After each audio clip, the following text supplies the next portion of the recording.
conference by the army chief, and that was, of course, after Sheikh Hasina had left for a third country via India. We are told that she is on her way, and she's on her way via New Delhi to another country. India has facilitated or is facilitating her move to safety, and she has not sought political asylum from India, is what we are getting to hear. And in the absence of that, India only facilitating Sheikh Hasina's movement to a third country.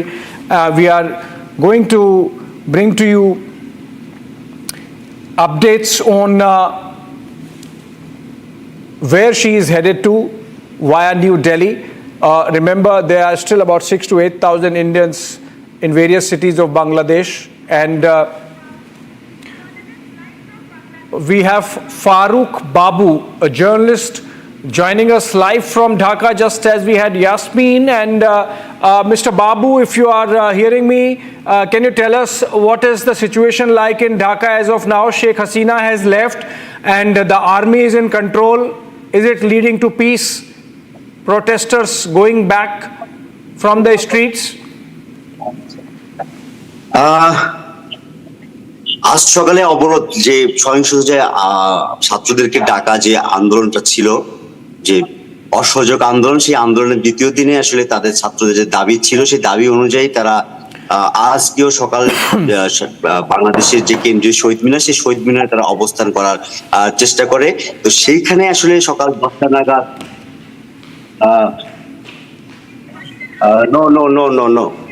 হ্যাঁ, সেখানে তারা পরবর্তীতে অবস্থান করলে সেখানে police আসলে বাধা দেয়। কিন্তু সকালে বাংলাদেশে ঢাকাতে প্রচুর বৃষ্টি ছিল, সেই বৃষ্টি উপেক্ষা করে পরবর্তীতে দুপুর 12টার পর থেকে সাধারণ মানুষ তারা কারফিউ উপেক্ষা করে রাজধানী ঢাকায় তারা জড়ো হতে থাকে, এবং পরবর্তীতে তারা ছোট ছোট মিছিল নিয়ে আসলে ঢাকার শাহবাগ গুরুত্বপূর্ণ একটা স্থান। সেখানে বাংলাদেশের এর আগেও জামাতি ইসলামের সব আমিররা যে যুদ্ধ অপরাধের দায়ী ছিল, তাদেরকে আসলে যে ফাঁসির দাবি আদায়ের জন্য শাহবাগ একসময় খুবই জনপ্রিয় ছিল। সেই শাহবাগই আবারও জড়ো হয় আজকে সেই বৈষম্য বিরোধী ছাত্র আন্দোলনের সমর্থনে ঢাকা অসহযোগ আন্দোলনের ছাত্র জনতা তারা জড়ো হয়। পরবর্তীতে সেখান থেকে আসলে আমরা যেটা দেখতে পাই যে বাংলাদেশ সেনাবাহিনী তারা যথেষ্ট সাধারণ মানুষের সাথে তারা মিলে মিশে সেখানে পরিবেশ খুবই শান্ত করে, এবং পরবর্তীতে ধীরে ধীরে যখন মানুষ জানতে পারে বাংলাদেশের প্রধানমন্ত্রী যে শেখ হাসিনা এবং তার ছোট বোন শেখ রেহানা তারা দুজনে দেশ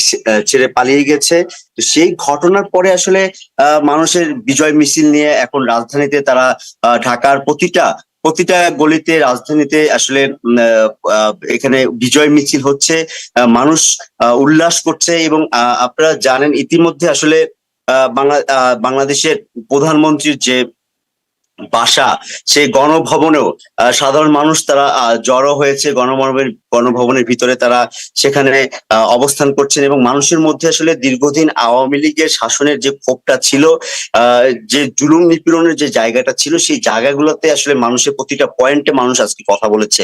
প্রধান সমস্যাটা বাংলাদেশের মানুষের প্রধান সমস্যা ছিল আসলে বাজার যে নিয়ন্ত্রণ করতে সরকার ব্যর্থ হয়েছে, সেই বাজার নিয়ন্ত্রণের জায়গাটা নিয়েই মূলত মানুষের মধ্যে একটা ক্ষোভ বেশি দীর্ঘদিন ধরে দানা বাঁধছিল। সেই সাথে বাংলাদেশের শিক্ষা ব্যবস্থাকে যে পঙ্গু করে দেওয়ার জন্য গত 2 বছরে কয়েক দফায় শিক্ষার যে নীতিগুলো পরিবর্তন করে এবং শিক্ষার কৌশল পরিবর্তন করে দীর্ঘদিনের যে বাঙালিরা যে পড়ালেখা করে আসছিল সেই স্থানগুলো আসলে পরিবর্তন করা। Farooq Babu, can you speak in English? Is it possible English or Hindi? Can you speak either in English or Hindi for the benefit of viewers in India?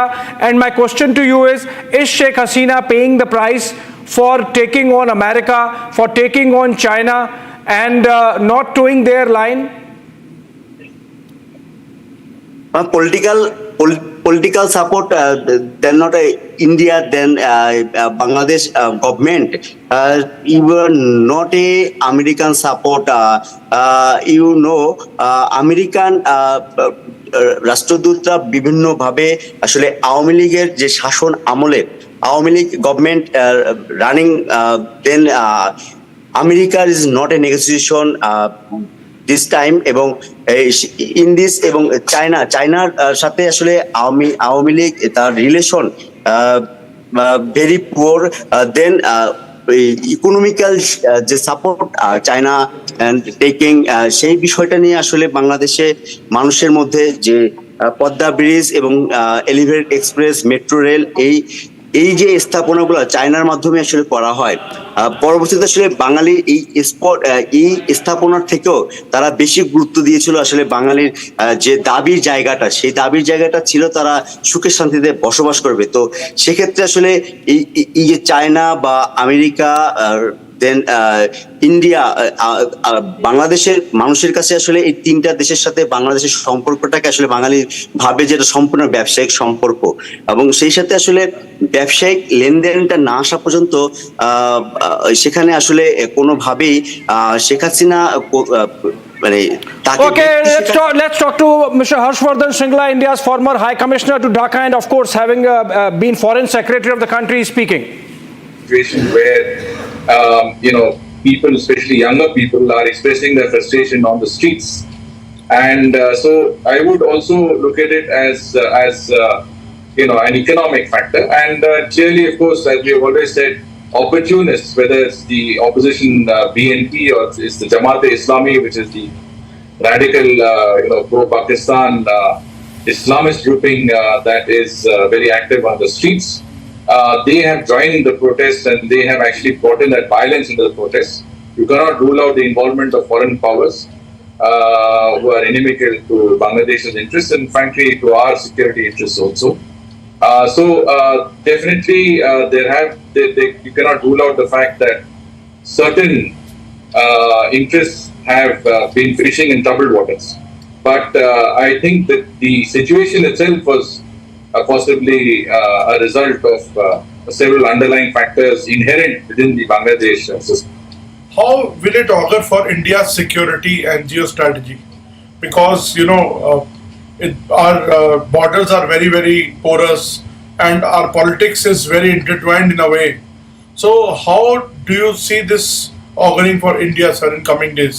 Because as you said, radical parties may take over, army will be there, and foreign hand is also there, probably China, if you are not mentioning maybe. But how do you think India will be dealing with this, and what will be the challenge for India?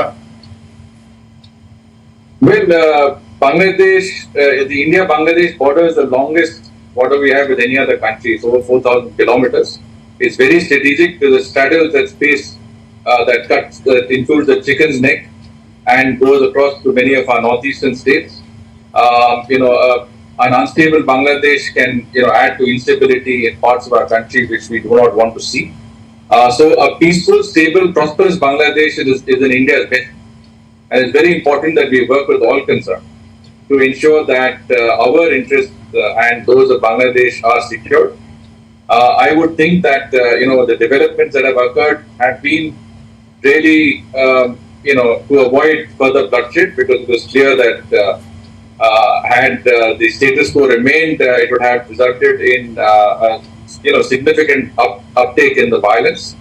Ultimately, it's in our interest to ensure that there is peace and stability in our neighboring countries. So I think those developments, recent developments, have played out in a practical manner. And we will be engaged. And just answering last part of your question, I have no doubt that our interlocutors will be engaged with the concerned people in Bangladesh, and that we will ensure that our larger interests are protected, and that we will work constructively to ensure that there is peace and stability in Bangladesh. Mr. Shringla, you also served as a foreign secretary. Under such circumstances, do you think now, as you said, that we are going to engage through our interlocutors or directly? So how easy will it be for India now? Because India has backed Sheikh Hasina, and we had a wonderful chemistry between the two democracies. We have seen de-radicalization. We have seen people, terrorist organizations being called out there and caught and handed over to India. We have seen a massive drop in the smuggling. So how is now India going to cope with these factors? with the new establishment or the interim arrangement or the army coup, whatever you can say? So, for us, it's very important to be engaged with Bangladesh. We had a very good relationship with the government of Prime Minister Sheikh Hasina. There's been a huge amount of development, positive developments that have been possible under her government. But at the end of the day, the relationship is based on a people-to-people contact. There's a strong people-to-people connect. We have strong ties across the board in a multifaceted manner in Bangladesh's society. And we will engage any political or any other organization that we need to in the furtherance of our larger interests and those of Bangladesh. Sir, but I was reading some of the articles in the Bangladeshi press.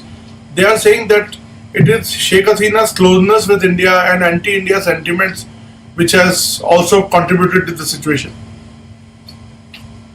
Well, I mean, there will always be people who will be inimical to our interests, and these are people who trace their origin back to the time that they backed Pakistan in 1971, and their descendants continue to back radical and fundamental interests in that country. I don't think we need to be concerned about that strain of thought. The average Bangladeshi knows that India has always acted in the best interest of Bangladesh. Whatever we have done in our mutual benefit of both our countries, and we will continue to do that. I mean, it's an exceptional relationship where I think India has assisted Bangladesh and Bangladesh has assisted India.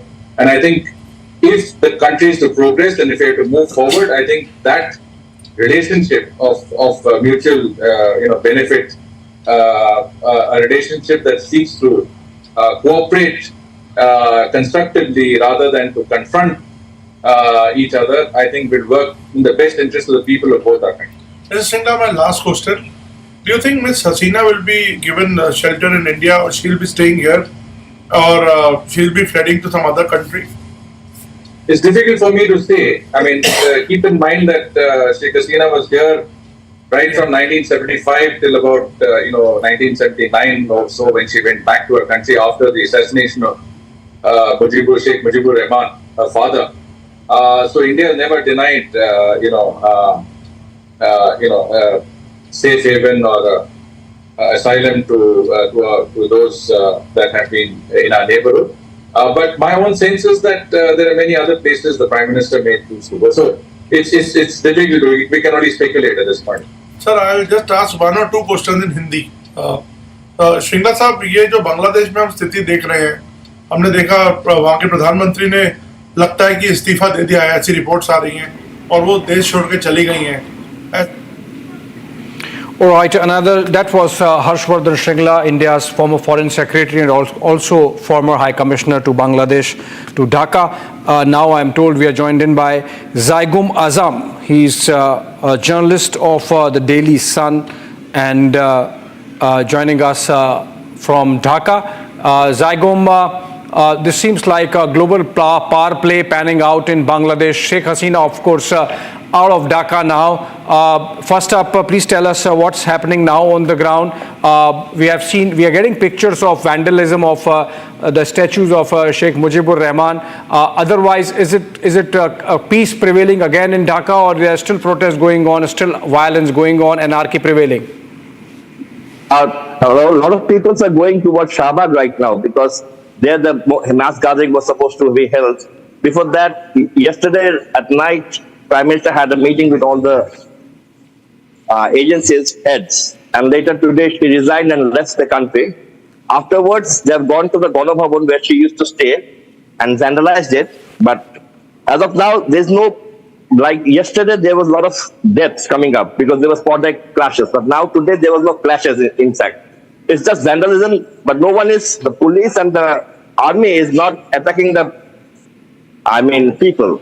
And the army chief just had a brief the nations hours back. He said that there will be an interim government soon, so that will, and they are supposed to form the government in one or 2 days. They're just taking time to see how they can and ask everyone to go back to their homes and stay calm and cool.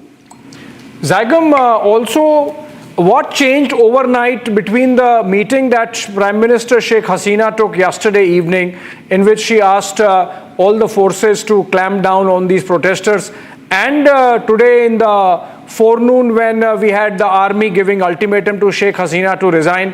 How do you think this coup has really panned out? I think from the yesterday morning, a lot of members of the parliament started fleeing away from Bangladesh. And that's where the fighting party started for the Awami Leaguers. So, and afterward, day before yesterday, they started leaving out from the morning, yesterday morning. And in the evening, there was a different the whole nation started, and the students started movement without getting into any resistance. The army and the police, they did not want to shoot the students. That was the major thing yesterday. They were having the year with the Chhatru League. The students, all the clashes were mostly with the Chhatru League. So that is how they started, and the nation gone out of her hand. Once his members of the parliament were fleeing away, the nation started going out of her hand. And that is when she started to panic. And today at 1:30, she gave a resignation to the president, and then she left Bangladesh. Right. Zagum, stay with us. I have one more question. Whatever has happened in Bangladesh over the last few days, despite the Supreme Court order, despite the Supreme Court reducing the quantum of reservations, the protests had tapered off, come down. Now again there was a spurt 2 days back. Why do you think this happened? You think that there could be some foreign hand behind the developments of the last 48 hours leading to the removal of Sheikh Hasina, in which case this is a coup, this is a regime change being brought in by say the United States or China? Yeah, I don't think that's a coup. I think he handled it very peaceful, because the army is not ready to take the government right now. They are ready to form an interim government. So what I think is that for the last two elections, the election had been very questionable. And because the election was very questionable, suddenly the young guys have started to questioning about the legality of the government. Right. Once they started, there was initially it was a student movement. Right. Who was giving all these things. It was a student movement asking for a quota reform. Zagum, just stay with us, don't go. In fact, we have some more picture elements coming in on this story, perhaps the flight path of Sheikh Hasina from Agartala to New Delhi, and we are told that she would be heading to London after this. Over to Shawan for those details. Well, in fact, Abhishek, the information that we have at our disposal is of a military service that has been used by Sheikh Hasina. In fact, the number that we have been told is AJAK 1431. What you see here, we'll try and just close in a little bit. This red aircraft that you see, the depiction of a red aircraft, which has basically crossed over West Bengal, Jharkhand, currently entering towards Uttar Pradesh, which is where the sense that we get is that Sheikh Hasina would be landing in the national capital for a brief moment, and thereafter safe passage will be provided to Sheikh Hasina to move towards another country. As of now, there are some reports suggesting that there's a possibility that she could move towards London, or for that matter Helsinki, but that again, we are waiting for that official confirmation to come in. But just quickly to take you through, after moving from Agartala, the movement took place from here. As you can see, the flight path that has been taken in, it has been cleared as it moves it has just crossed over Gaya a short while back, and now would be crossing over from Bihar, would be crossing into Uttar Pradesh in a short while from now, expecting another hour and a half for the aircraft to land in Palam Airport is what we are picking up right now. It's a C-130 that we are being told was being used by Sheikh Hasina. Having said that, let me also quickly take you through some more images that we are getting into our newsroom from here. You have these images coming in from Prothom Alo, which is again a daily. As you can see, the kind of protests that are taking place. Now take a look at this. These are images on your screens right now of the protests that are taking place. We're just going to pull out a little bit. Let's just pull out a little bit and take you through some of these images here. As you can see the kind of protests that are taking place. I'll just once again rewind it for our viewers. Now Now this is again giving credit to Prothomalo, who's been reporting on the protests that are taking place. Now moving towards, this is towards the PM. Now we'll keep this visual here, the still that you see. Now look at the number of people who are gathered here, moving towards the Dhaka Palace, the Ganga Bhavan, where the Prime Minister was staying. They've basically stormed in.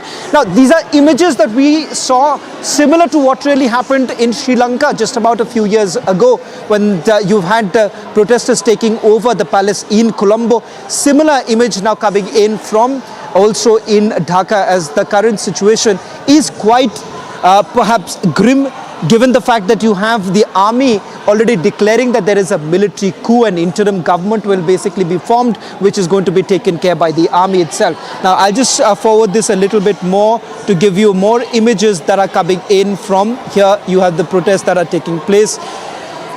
Now, these are not just students, ladies and gentlemen. Remember that you also have the opposition party, the BNP, along with the Jamaat, basically moving towards it. This is in Karwan Bazaar, in heart of Dhaka, from this where these reports are essentially now coming in. Clearly an indication that the situation is extremely volatile. As of now, we do not know in terms of whether at all there have been any casualties or not. But remember, just about yesterday, there were 91 deaths that took place. In just about 24 hours, over 100 deaths that have already been reported, Abhishek. Of course, that's a serious situation which has led to this regime change in Dhaka. Thank you, Shravan, with those updates. That plane heading from Agartala to New Delhi. Remember, as Shravan explained, this is a Bangladesh Air Force plane. It's a Bangladesh military jet. And even as we get those unfortunate, horrific pictures from Dhaka of Sheikh Mujibur Rahman's statues being vandalized, I am told General G.D. Bakshi is joining us live on these developments. General Bakshi, sir, not very happy pictures for India. For Indians to watch of Sheikh Mujibur Rahman's statue being vandalized. Your thoughts after 1971, we are seeing for the first time this kind of situation where a Bangladeshi Prime Minister has had to escape. Sheikh Hasina, at least lucky, she could escape. Her father could not. You know, that's exactly what I was saying. This is deja vu. In 1975, a very similar situation had been orchestrated against her father by Islamist forces, by hostile Western agencies. I think primarily the CIA was behind Khonkar, Mushtaq, etc. and those gang. They had surrounded the residence of the Prime Minister, and India had sent a helicopter, ARC helicopter, to get him out. But Bangabandhu then was adamant that his people would never, do such a thing against him. And he was naive and he stayed back, and his entire family was wiped out, slaughtered. The only person who escaped was Sheikh Hasina Wajid. And then, we have always seen this ideological push and pull in Bangladesh. We fought shoulder to shoulder with the Mukti Bahini. Yeah. The Mukti Jodhas were responsible for helping in a very, very major way Bangladesh to gain her freedom. Right? And then, it was the Bangladesh army officers who had stayed back in Pakistan, Ziaul Rahman and the others who came back were repatriated from Pakistan. And they were quite under the influence of the ISI and other foreign intelligence agencies. They had staged a coup. So this ideological struggle between the Mukti Jodhas and the Islamist strain has been a constant in Bangladesh. And somewhere around 2007, 2008, we had come to a situation where, the Mukti Jodhas had started reasserting themselves. And that is how on their shoulders of the reassertion of the Mukti Bahini, the freedom struggle stream of Bangladesh, that Sheikh Hasina Wajid had gone there. General Bakshi. The PNP was trenchantly opposing her. There were reports that foreign agencies, foreign powers were asking her to cede some islands, to give bases to them, to, follow their diktats. This is something like an Orange Revolution, a Maidan Revolution, an Arab Spring that has been generated. The optics are so similar to what happened in Sri Lanka. I do think it is an orchestrated intelligence operation to generate these flash mobs I do not think the issue per se was so emotive and so very, life-threatening. You are right, General Bakshi sir. General Bakshi sir, in fact, you are right that the issue was not that complex, particularly after the Supreme Court verdict, which had reduced the quantum of reservations from 30% to 5% or less. The second round of protests and the violence, which was even more severe than the earlier one, was clear indication that there was some power which was not wanting peace to prevail in Dhaka with the objective of removing Sheikh Hasina. You are absolutely right. The Supreme Court had basically diffused the core issue. From 30% reservation, it had been brought down to 5%. That itself should have ended the matter. But that was just an excuse to orchestrate a Maidan revolution, a Maidan coup against her like had happened in Ukraine. Victoria Nuland, we are told, had been quite active in this area before she was sent home on permanent retirement. Even, the Pakistan Army chief, when he had gone to the United States, had met her. So these forces are active. The fact that when the core issue was diffused, even then the mass surge has been continued. The emotions are being whipped up. It is an Islamic coup that has happened in Bangladesh. Now, what we have to see is how soon can the Bangladesh army reassert itself? Has it been subverted? Has it been subverted, or has fallen prey to foreign machinations? So far, it seems that they have stood loyal, because the helicopter that brought her in apparently was Bangladeshi helicopter. The plane that is getting her to Delhi, some media channels are saying it's a C-130, others are saying it's a jet aircraft which is flying her. That means the Bangladesh armed forces have helped to save her life, have helped her to come here. Now, what follows next is crucial and critical. Will the Bangladesh army declare martial law? I think they're not very keen to get into a Tiananmen Square kind of a situation where they have to unleash bloodshed against their own people. So they have been handling it very, very adroitly so far. They have let Hasina Wajed escape. They are saying, the army chief is saying that in 48 hours, Bangladesh will have an interim government. Now, will this be a military interim government, or will this be civilian appointees put in place interim, like what had happened in Sri Lanka by the president of Bangladesh? That remains to be seen. That will show us the nature of this coup. But the role of foreign powers is there for all to see. This is an orchestrated coup. Yeah. This is a Maidan revolution. Absolutely. Because it is dangerous implications for our security.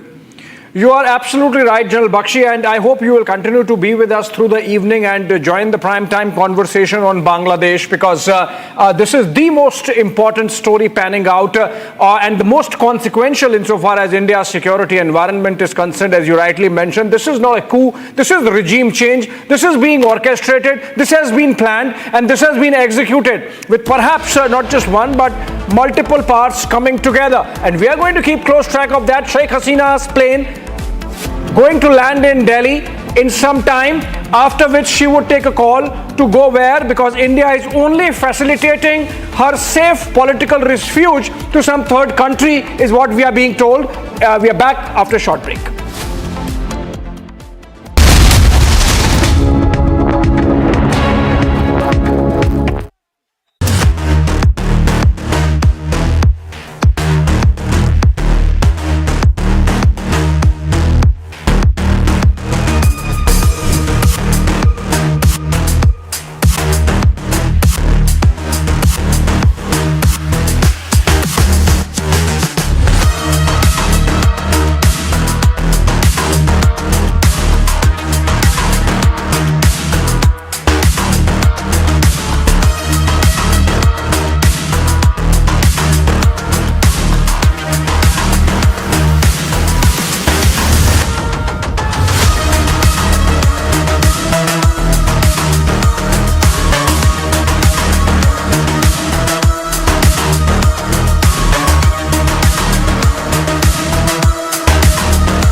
Hello, Moto. Motorola, India's best 5G smartphone brand, brings you the latest breaking news updates from across the country only on Republic TV.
Hello, Moto.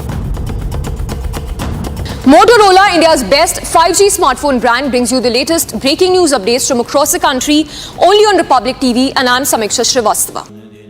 Now you can study 5-year law degrees in Dubai at Amity, approved by the Bar Council of India. Amity University Dubai has been ranked as the best campus in the Middle East, with students from over 50 nationalities. To study law in Dubai, visit amity.edu/Dubai.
Call करती हूँ, रुको, bye bye bye.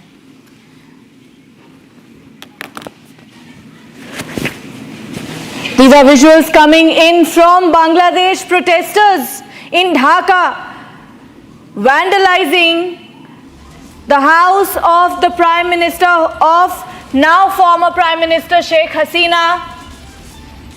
Complete mayhem and complete breakdown of democracy itself in Bangladesh. Protesters have taken over, stormed into and taken over the Bangladeshi Prime Minister's residence. The army a short while ago did a briefing, the Army Chief of Bangladesh did a briefing a short while ago, and he has called upon the citizens to practice restraint, to let peace prevail, but with the possible role of Jamaat-e-Islami elements in the protests in Bangladesh, it cannot be said for certain when and whether at all the situation will normalize in Bangladesh anymore. This is the fall of democracy in India's neighboring country of Bangladesh. And this definitely does not bear well for India. It's a matter of concern for India, where we already have a neighbor called Pakistan pushing in infiltrators into the Indian territory. It remains to be seen whether this is the rise of radical elements in Bangladesh, and whether and how far the Bangladeshi army will go to shut them down.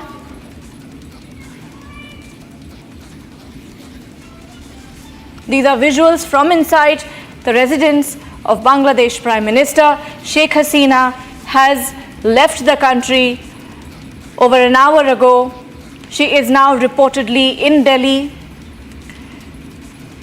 It remains to be seen where she will be headed next. The chances of Sheikh Hasina being given asylum in India are not really exact, because there are repercussions in what has happened in Bangladesh. There are repercussions for India as well, and India will have to measure and calculate every step that it takes in dealing with the situation. Although we heard Harsh Shringla earlier today saying that India will engage interlocutors, will speak to officials in Bangladesh. These are visuals of Mujibur Rahman's statue vandalized. This is the visual of the day, ladies and gentlemen. He is the founding father of Bangladesh, and the statue of Bangladesh's founding father being vandalized in Dhaka. It's a historic visual. It's a historic visual. It completely reflects the state of affairs, not just in Bangladesh, but in entire Southeast Asia. These are visuals coming in from the Prime Minister's residence, where the entire residence has been vandalized, complete chaos, complete mayhem. Anti-social elements have entered the Bangladesh PM's house. We can see some protesters, some officials engaging with the protesters, perhaps trying to take them out. Latest visuals, these are fresh, latest visuals coming in from Bangladesh of the protests, which continue on the streets of Bangladesh, of Dhaka. They started as student protests against quota for the freedom fighters who fought in the 1971 war for the formation of Bangladesh. But now it has taken a completely different turn.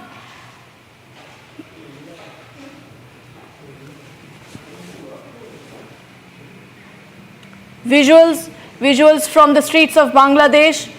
The army, which was founded by Mujibur Rahman, led by the founding father of Bangladesh, Mujibur Rahman, the very army today has ousted Sheikh Hasina, the daughter of Bangladesh's founding father.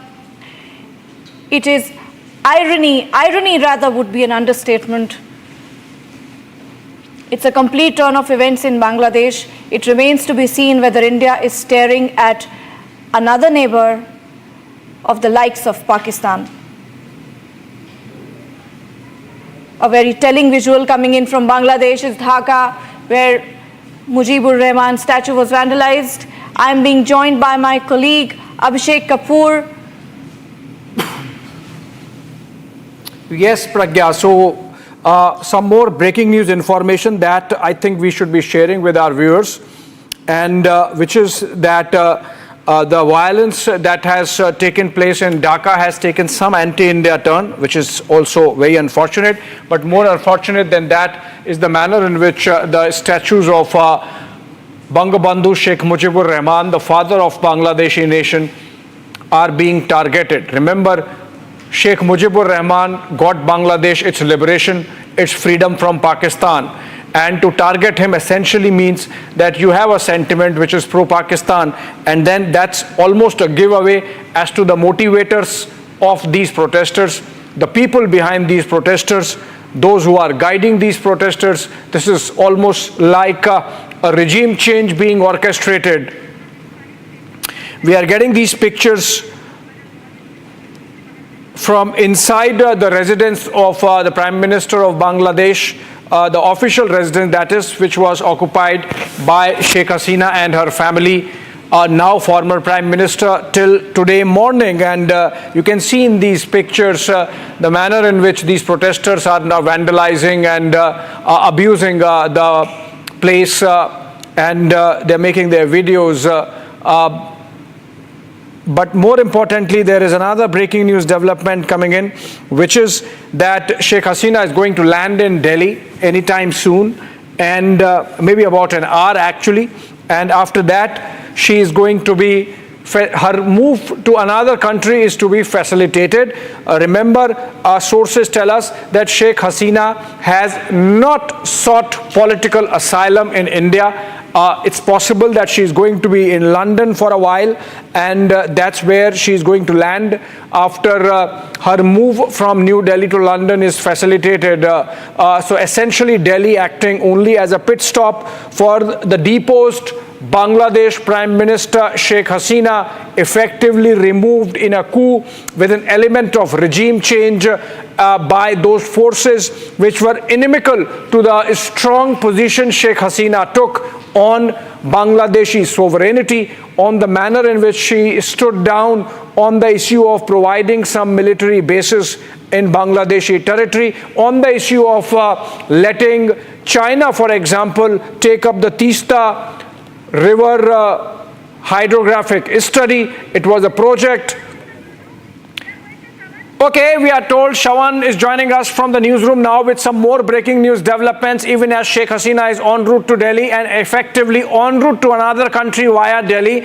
And remember, sources telling us that she has not sought political asylum in India. Shawan, over to you. What more can you share about these developments quickly? Well, in fact, let's just quickly take you to that another image, exclusive image that has now been accessed by Republic TV. This is the image of Sheikh Hasina, the last image before she left from the Dhaka palace, from Ganga Bhavan. This is when she has resigned. This was in the presence of the military. So it's clearly what we have been reporting, that she was roughly given about 45 minutes, an ultimatum that was given to her to actually resign. So it's very clear. Remember, with the army chief making this statement this morning that he would be addressing the nation, it was already set in motion that the army would be taken over. What you see right now on your screens, this is the image of Sheikh Hasina. As you can see, in the presence of the military officers, she's basically signing the book. Now, we are not very sure whether at all this is the palace book that she's finally signing, or it's the resignation. It's the last resignation that she is basically signing at this point in time. But these developments that you're seeing right now, that's actually taking place in Bangladesh. Clearly an example. We'll stay with these visuals. We'll stay with these visuals of Sheikh Hasina's first image that we are getting in right now. Now, it's important to point, in a short while from now, the C-130 in which she is traveling, she's already crossed, if I'm not wrong. We'll try and also get that very ready quickly. We'll try and get you the first image of the flight radar of the movement of the C-130 which is being used, the C-130 which is being used by Sheikh Hasina, which has already crossed Bihar a short while back, and thereafter we'll stay with these stable visuals that we're going to just put across across right now of Sheikh Hasina's last image that we have accessed. Now, I'll just also take you through the details emerging in terms of the movement of Sheikh Hasina. The C-130, it's a military aircraft belonging to the Bangladesh Air Force, which is being used by Sheikh Hasina, and that's quick question. crossed over from Bihar and would be entering Uttar Pradesh.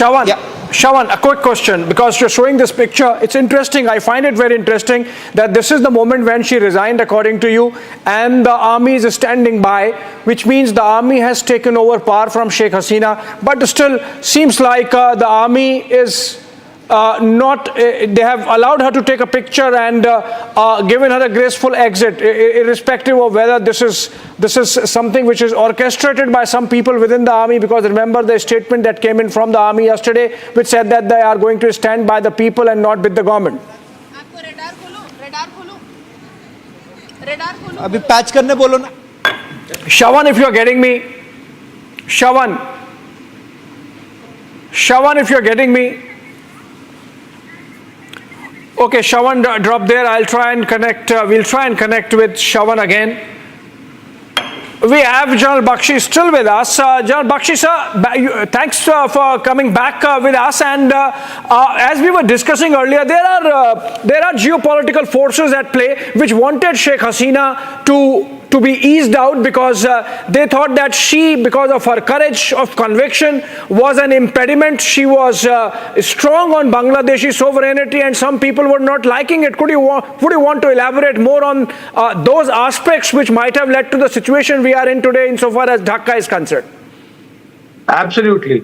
You see, the fact of the matter is there has been, from the very genesis, the very birth of Bangladesh, a very, very sharp ideological divide and ideological struggle between the Mukti Jodhas who fought against the Pakistan army, against the Razakar collaborators, against the murderers and rapists, and they helped to free their country. Then we had the Bangladesh army officers who had stayed back in Pakistan, who were repatriated at the end of the war. And they still had their loyalty to Pakistan, to Pakistan's ISI. They were, many of them, hardcore Islamists. And they staged the coup. And like in 1975, this is a case of deja vu. Don't forget that time a coup was in the offing. India had gotten to know of it. The RAW had sent the Aviation Research Center helicopter to fly out Sheikh Mujibur and his family. But he was somehow convinced that his people could never do this to him. He was so fond of his people, and they called him Bandhu. He refused to come out. And that had tragic consequences. The entire family was murdered in cold blood. Fortunately, the Bangladesh army has been, though they have tried to distance themselves from her, because they seem to sense that with the street she had lost legitimacy.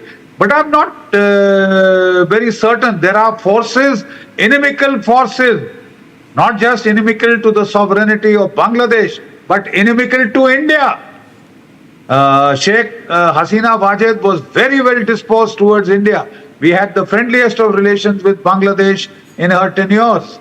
And she had been threatened by Western powers. She alluded to the CIA, that they wanted her to cede certain islands to make military bases in the Bay of Bengal. And to participate in certain nefarious activities in Myanmar and on the northeastern border, where a Christian kind of an enclave was to be carved out of Myanmar and Indian bordering states. So very dangerous portents. She said she had resisted these, and today she seems to have paid a price. This is a Maidan coup. With a Victoria Newland kind of an imprint all over it. Like you very rightly said, from 30% quota had been reduced to 5%. So it wasn't such a life and death. Right, General Bakshi sir, just hold on to your thoughts.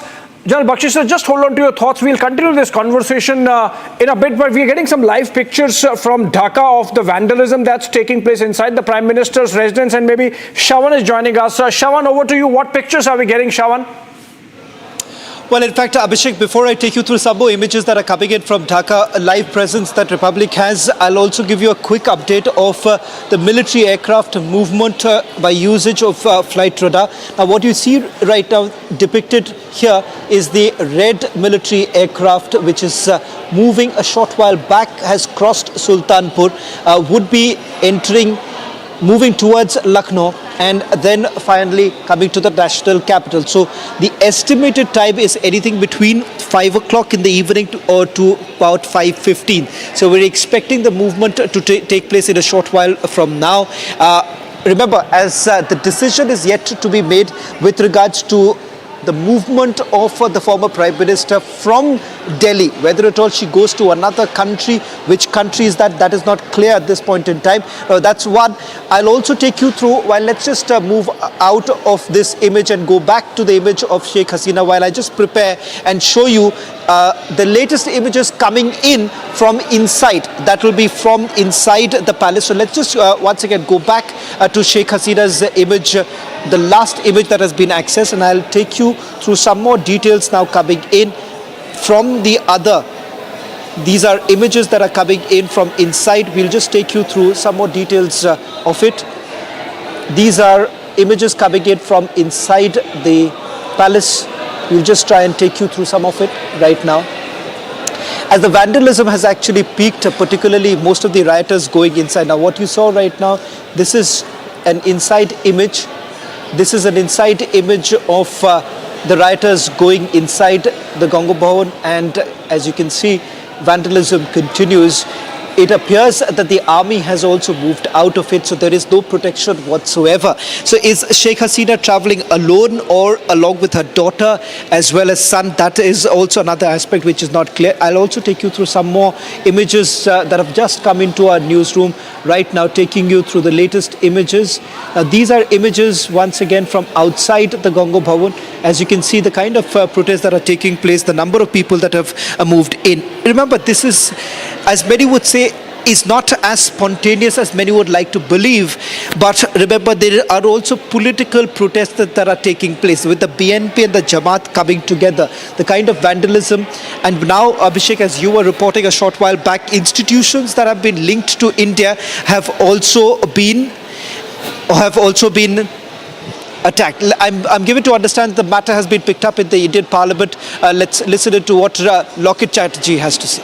जो शेख हसीना जी, उसको लगा कि भारत में आया क्योंकि Bharat is a गणतांत्रिक देश है और भारत में नरेंद्र मोदी जी का नेतृत्व में जो देश चल रहा है वो यहाँ पे सुरक्षित है, इसलिए यहाँ पे आए हैं। इसलिए हम लोगों को भी गर्व लगते हैं कि नरेंद्र मोदी जी का नेतृत्व में भारत सुरक्षित है, तो दूसरा देश से लोग भी शेख हसीना जी आज इस सिचुएशन में भारत के ऊपर ही आस्था रखा। बहुत ही दुख का बात है। देखिए, ये बांग्लादेश का सिचुएशन है, बांग्लादेश के इश्यूज है, इसलिए मुझे ये बात नहीं करना चाहिए। ये वो देश का इंटरनल इशू है, लेकिन जो भी हो रहा है पूरा देश में, हमारे पश्चिम बंगाल के साथ बांग्लादेश का एक भाषा का बोलिए, आप कल्चर का बोलिए, बहुत सारा मतलब आदान प्रदान दोनों साइड से ही होते हैं। बहुत सारा लोग जाते हैं, कलाकार भी जाते हैं, फिल्म होते हैं, बहुत सारा कुछ यहाँ से होते हैं। हम चाहते हैं कि बांग्लादेश नॉर्मल जो जगह है उससे वापस आए और सब जो छात्र लोग हैं वो शांति में रहे और देश को आगे बढ़ने दे। Definitely, अगर प्रधानमंत्री जी को अगर That's a reaction coming in from the BJP on the uproar that is ensuing in Bangladesh. India is keeping a close eye on the situation. Protesters are still out on the streets in Bangladesh. The army has said that they will form an interim government in the country. Sheikh Hasina, meanwhile, is en route Delhi. She has not sought political asylum, but she is en route Delhi. We do not know for now where she is headed to, whether she will seek a political asylum. Meanwhile, visuals coming in from Bangladesh. We will keep covering this story after the break. Stay tuned to Republic for back-to-back updates on the story coming in from Bangladesh.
Secretary Austin spoke with Israeli Minister of Defense Gallant this morning about the destabilizing threats posed by Iran, its partners, and proxies.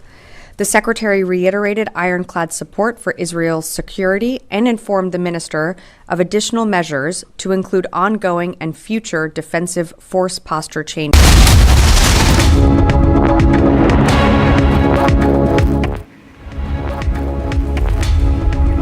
All right, we continue our rolling coverage of the protests in Bangladesh that have led to a regime change. Sheikh Hasina forced to resign, with the army giving her a 45 minutes ultimatum, following which the army has taken over, even as Sheikh Hasina, the former Prime Minister of Bangladesh, now been given a safe passage along with her family. She's en route to a third country via India. Remember, sources telling us that Sheikh Hasina has not sought political asylum in India.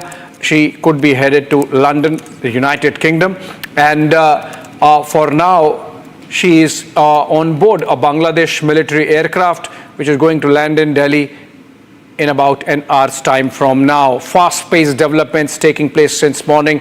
Protests over the last 48 hours in Dhaka and in other towns of Bangladesh led to the loss of about 100 lives, and this was second round of protests despite a Supreme Court order clarifying that the reservations would come down from 30% to 5%. It seems like this was clearly orchestrated, aimed at removing Sheikh Hasina from the post of Prime Minister, and that's why this opinion that maybe Sheikh Hasina has been eased out by some powers who were not liking the streak of independence that she showed on many issues impinging on Bangladeshi sovereignty. On that note, we again go into a break, coming back on the other side.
The situation is tense in Bangladesh, where protesters have stormed the Prime Minister's residence and vandalized the property. Sheikh Hasina, meanwhile, is en route to Delhi. I am being joined by my colleague Abhishek Kapoor on the story.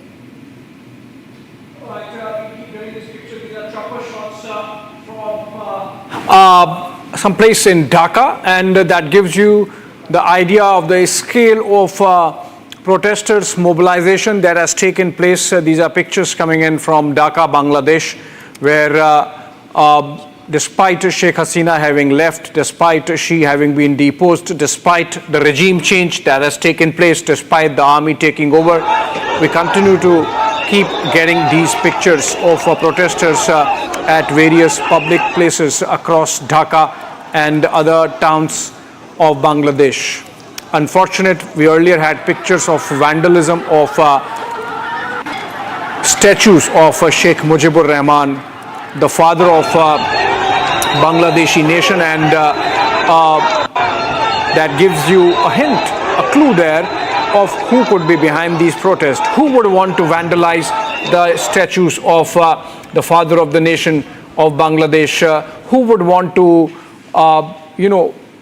in those optics, attack the symbolism of Bangladeshi liberation in the form of Sheikh Mujibur Rahman's picture? These are other set of visuals coming in from inside the residence of Bangladesh Prime Minister, which is now being vandalized. Again, see inside where the Sheikh Mujibur Rahman picture is being removed, and very motivated set of protesters there carrying out these acts. This seems like Bangladeshi Navy, if I am correct, because these seem like cadets in white uniform.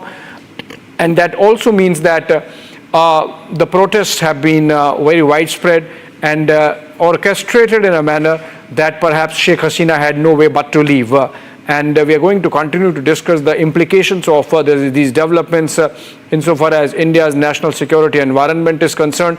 Remember, Sheikh Hasina had come to India before she went to China. In fact, she kept her visit to China in abeyance till the time that there was a new government in place in New Delhi, and she made India her first port of call on a foreign visit. Remember, she also took over for the fourth term just in the month of February, and there were elections in India in the months of March to May, and then in June we had a new government. Sheikh Hasina came to New Delhi to make it her first bilateral visit, and she was also the first foreign leader to be coming to New Delhi after Prime Minister Modi took over for the third term. And then she went to China, and interestingly, reports suggested that such frostiness existed between her and Xi Jinping, that Xi Jinping did not meet her properly, that there was only a peripheral meeting that took place, and that Sheikh Hasina felt so slighted that she cut short her visit to Beijing and came back a day in advance, a day before that she was slated to come back in the original plan. And is there a clue, a hint there? I don't know if General Bakshi is still there with us. We can connect with him and continue the conversation.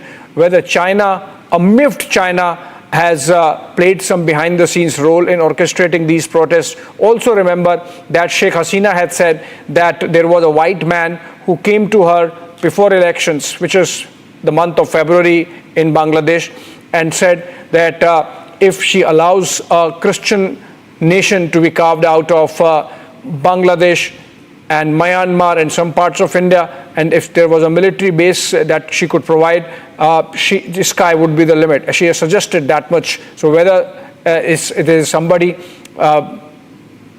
behind this move or behind this protest whom Sheikh Hasina was alluding to in that interview, and of course the perpetual element of Pakistan sentiment. These seem like naval ratings there, enjoying and very happy at the regime change. So obviously there is a Pakistan sentiment also in Bangladesh, it has to be said, because the Pakistani army, which carried out genocide against Bangladeshis, and when Mujibur Rahman gave that resistance with his Mukti Bahini, there was a strong element of consisting of the Jamatis, and they were pro-Pakistan at that time, and they continued to be so. And Sheikh Hasina, in fact, banned Jamaat-e-Islami just 3 days back, and that led to another round of protests, leading to ultimately to her getting deposed. So very courageous of Sheikh Hasina to have done that, but ultimately sacrificing her chair in the interest of idealism, for her ideals, for her thoughts that she should be standing up to these forces who are hell-bent on compromising Bangladesh's sovereignty. And these are going to be iconic pictures. The father of the Bangladeshi nation, Sheikh Mujibur Rahman, his statue is being vandalized. These are obviously Jamaati elements, because Jamaat-e-Islami has always been against Sheikh Mujibur Rahman's legacy. And if anyone is attacking Sheikh Mujibur Rahman in Dhaka, in Bangladesh, it has to be someone with Jamaat sentiments, which has been banned by Sheikh Hasina, or was banned by the Sheikh Hasina government just 2 days back, leading to fresh round of violence, which has ultimately led to Sheikh Hasina being eased out.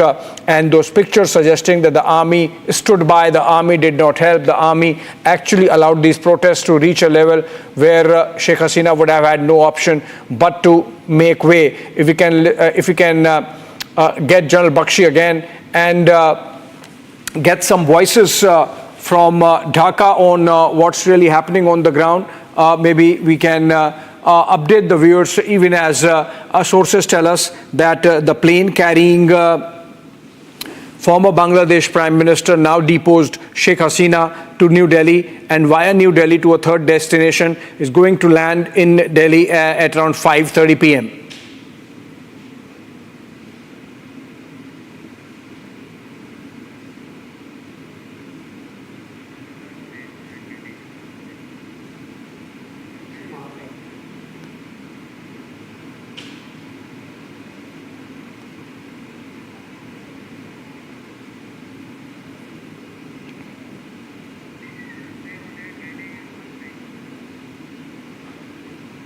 Okay, so we are continuing with these pictures of vandalism being reported from Dhaka. We also have information that some assets of the Awami League have been targeted. We also have information that Indian Railways has suspended all train operations to and from Bangladesh. We also have information that the BSF DG has rushed to Kolkata and is actually supervising security upgrade along the India-Bangladesh border and making sure that there is no attempt to increase infiltration taking benefit of this very fluid situation, and we're getting pictures of protesters having stormed into the residence of the official residence of Prime Minister of Bangladesh. We are getting to hear that Salimullah Khan and Asif Nazrul are to lead the interim Bangladesh government post the exit of former PM Sheikh Hasina. Can we break this information? We are getting of Salimullah Khan and Asif Nazrul to lead interim Bangladesh government. That is what we are getting to hear. This is another important development. Let's go to this breaking news development. And BSF surveillance has been increased across India-Bangladesh borders.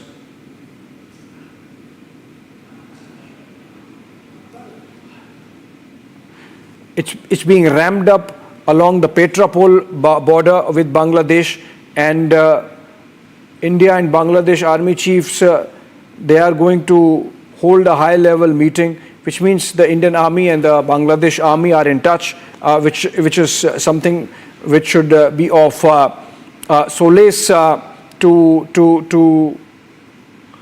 India, that the Bangladesh army, which has effectively orchestrated a coup against Prime Minister Sheikh Hasina and is now in control, is at least communicating with the Indian army. And this information coming in that the two armies are communicating, which means it's a good sign.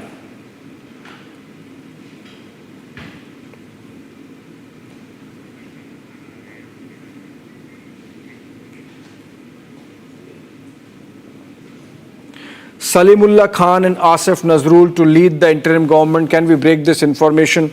And so which means basically that army is not going to take power directly.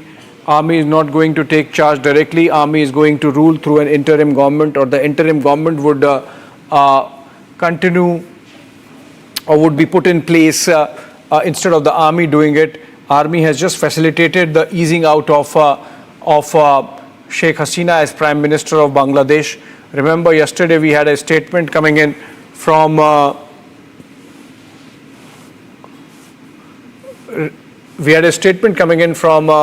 Bangladesh Army that they are going to stand with the people of Bangladesh and not with the government, and this was a clear indication.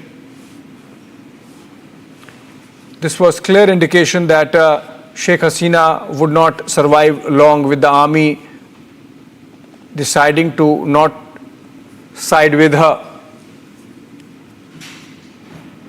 Bangladesh army has already decided to form an interim government, announcement for which was made by the army chief in his brief press conference.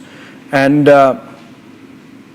border security along India's Bangladesh border has been increased both by the BSF and our other forces, and we keep getting these pictures of vandalism taking place inside inside the Prime Minister's residence in Bangladesh, and arson, loot going on. Remember, India has a very porous border. India has a very porous border with Bangladesh, and even the best of times, sometimes we see those infiltration reports coming in, and of Bangladeshi citizens making illegal entry into India. And in this particular situation, when there is so much of anarchy prevailing in Bangladesh, some people might make another attempt at infiltration, and that's why border security being beefed up. I am told Kritarth is joining us live from newsroom. Kritarth, what more can you share about the situation prevailing in Dhaka, even as we wait for Sheikh Hasina to land in Delhi anytime now?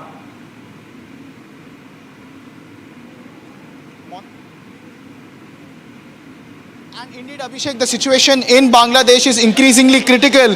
We have seen that how the residence of the Prime Minister in Dhaka was stormed. We have seen how the Home Minister's residence was also stormed. And now fresh inputs coming in, which is the biggest news update at the moment, is that from 16:46 hours, Dhaka Aerodrome has been closed and will remain closed till 10:30 IST tonight.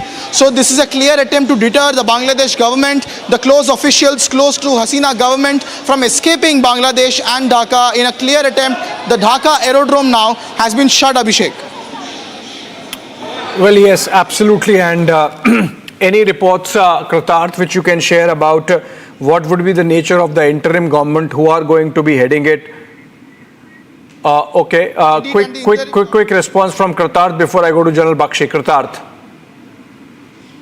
Indeed, and the interim government is in the formation stage right now. What messages we are getting right now from Bangladesh is that the protesters are saying that they will remain on the streets until the interim government, until to their liking, has been formed. The government which is in place right now, they are saying that they will not let a military coup happen. They will not let a military-run government come into picture.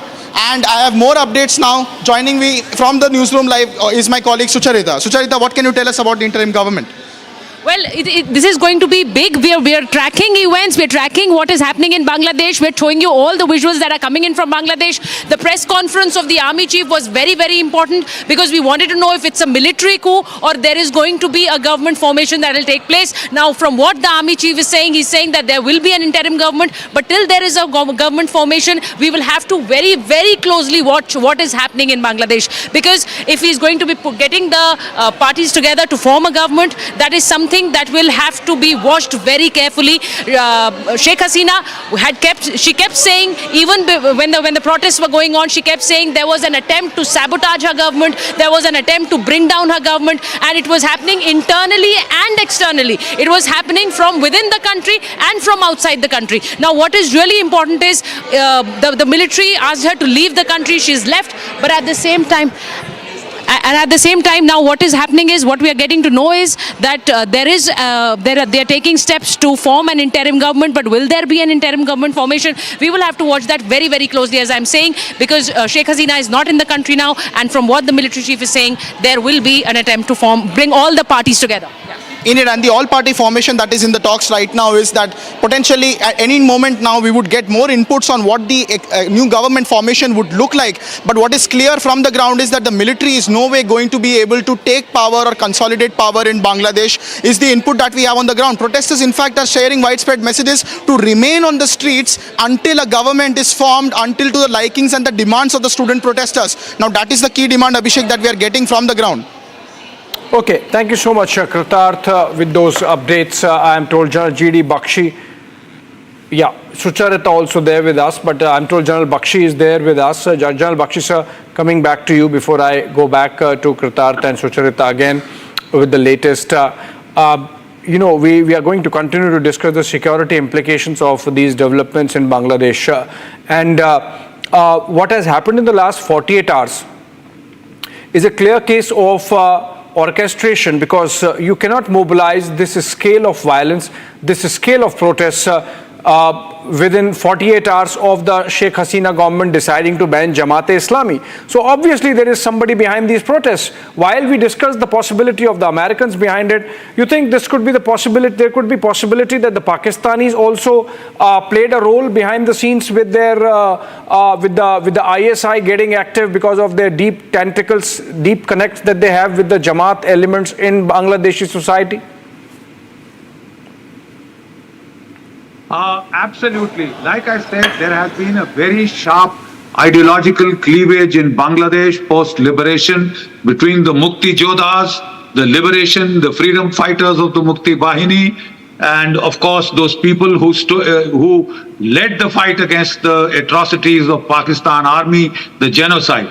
And there were those officers who had stayed back in Pakistan or who were stuck on that side, and they came back post-independence of Bangladesh, and they were hardcore Islamists. They were very pro-Pakistani leanings, Islamist leanings, and then they staged a coup and got the secular Mukti Bahini people out, those who had fought shoulder to shoulder with the Indian army. I have seen them myself, very brave boys who actually sacrificed such a lot for their country.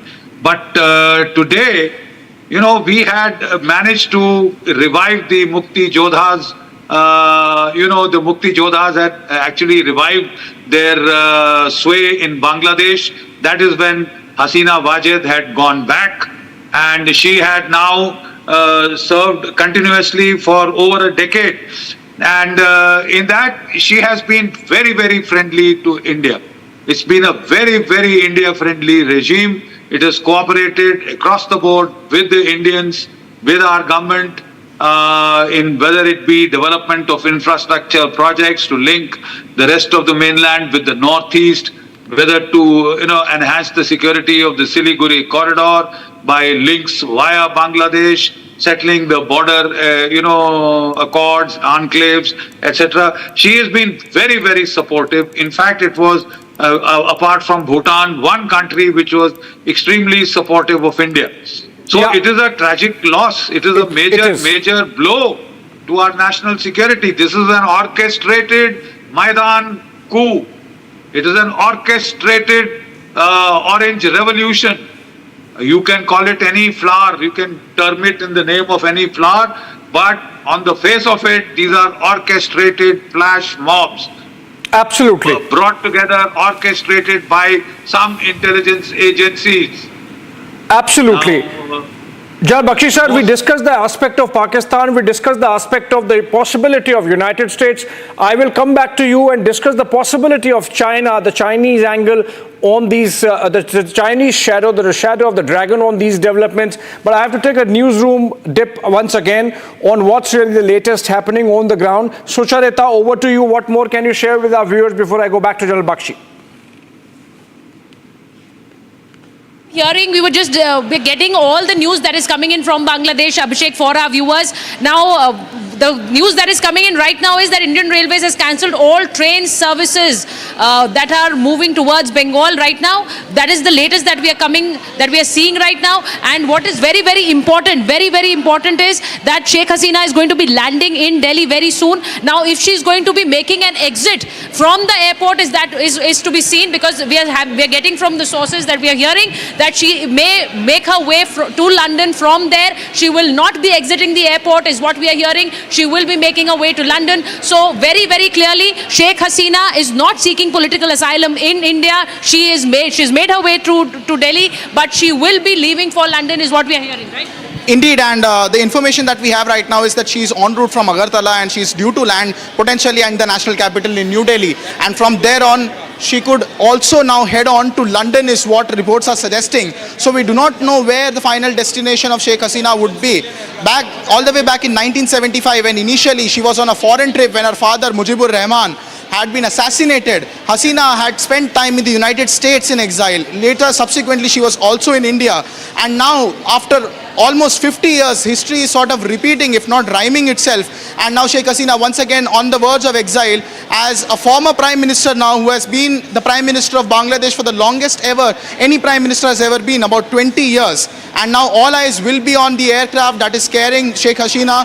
It was a military helicopter, is what we are told, in which she initially escaped Bangladesh. So obviously the mileage and the destination to which, the circumference to which she can escape at the moment is limited, which is why India was the first destination to come to, and national capital of Delhi would be a global destination. Wherever she wants to go to the rest of the world would have great connectivity from the national capital. But what we have so far is that the Indian mission in Dhaka did facilitate Sheikh Hasina into getting out of Bangladesh in these critical hours before Gana Bhavan was stormed by the protesters. We saw how visuals of protesters going in and desecrating the Prime Minister's house in the manner in which they went inside, Sucharita.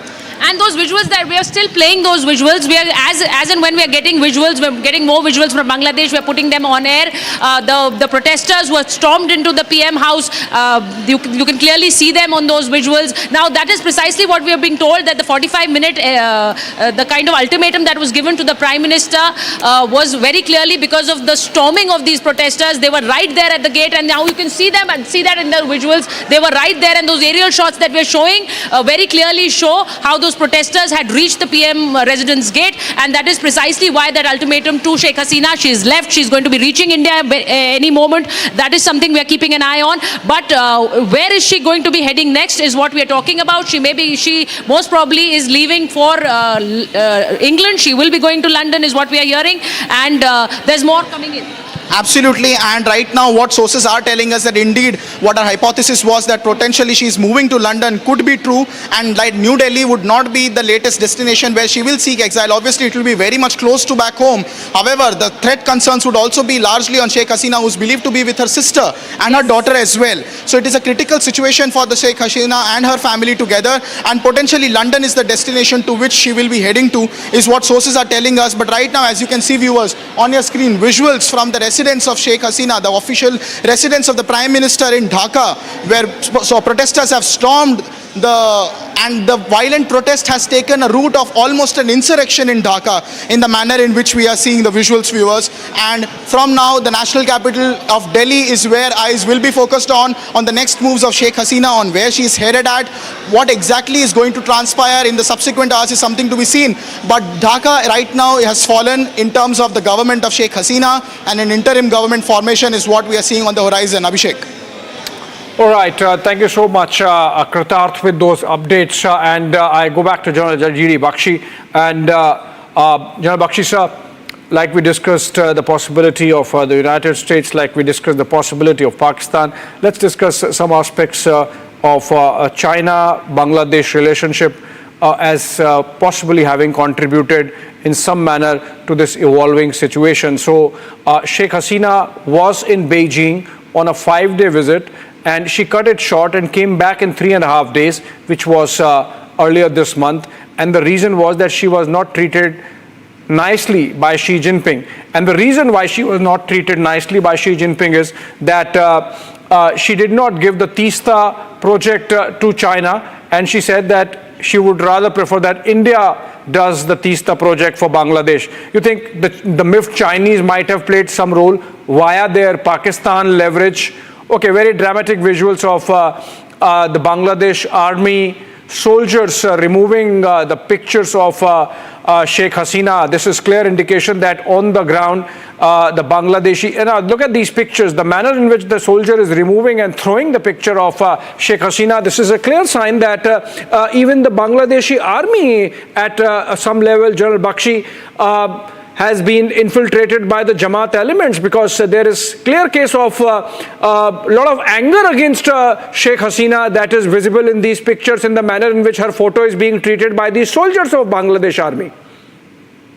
This is a shocking picture, and this is far from reassuring. It does indicate that there is a strong infiltration of the jihadi elements, the Islamist elements, Jamaat-e-Islami elements into the Bangladesh army, and the way they are joining the rioters and protesters rather than, securing. So it is now evident that the Bangladesh army's role has not been as benign as we thought earlier, or possibly these are the lower ranks who are possibly being more infiltrated than the upper echelons. Because as of now, what we understand is the upper echelons have facilitated the getaway of the Bangladesh former Prime Minister. They have facilitated her safe exit, but they have made her resign, and they have been on record to state that they are not with the government, but they are with the people of Bangladesh. Apparently, they are trying to keep themselves, in the good books of the people, and they don't want to be too closely identified with a regime which has quite apparently lost its hold, and been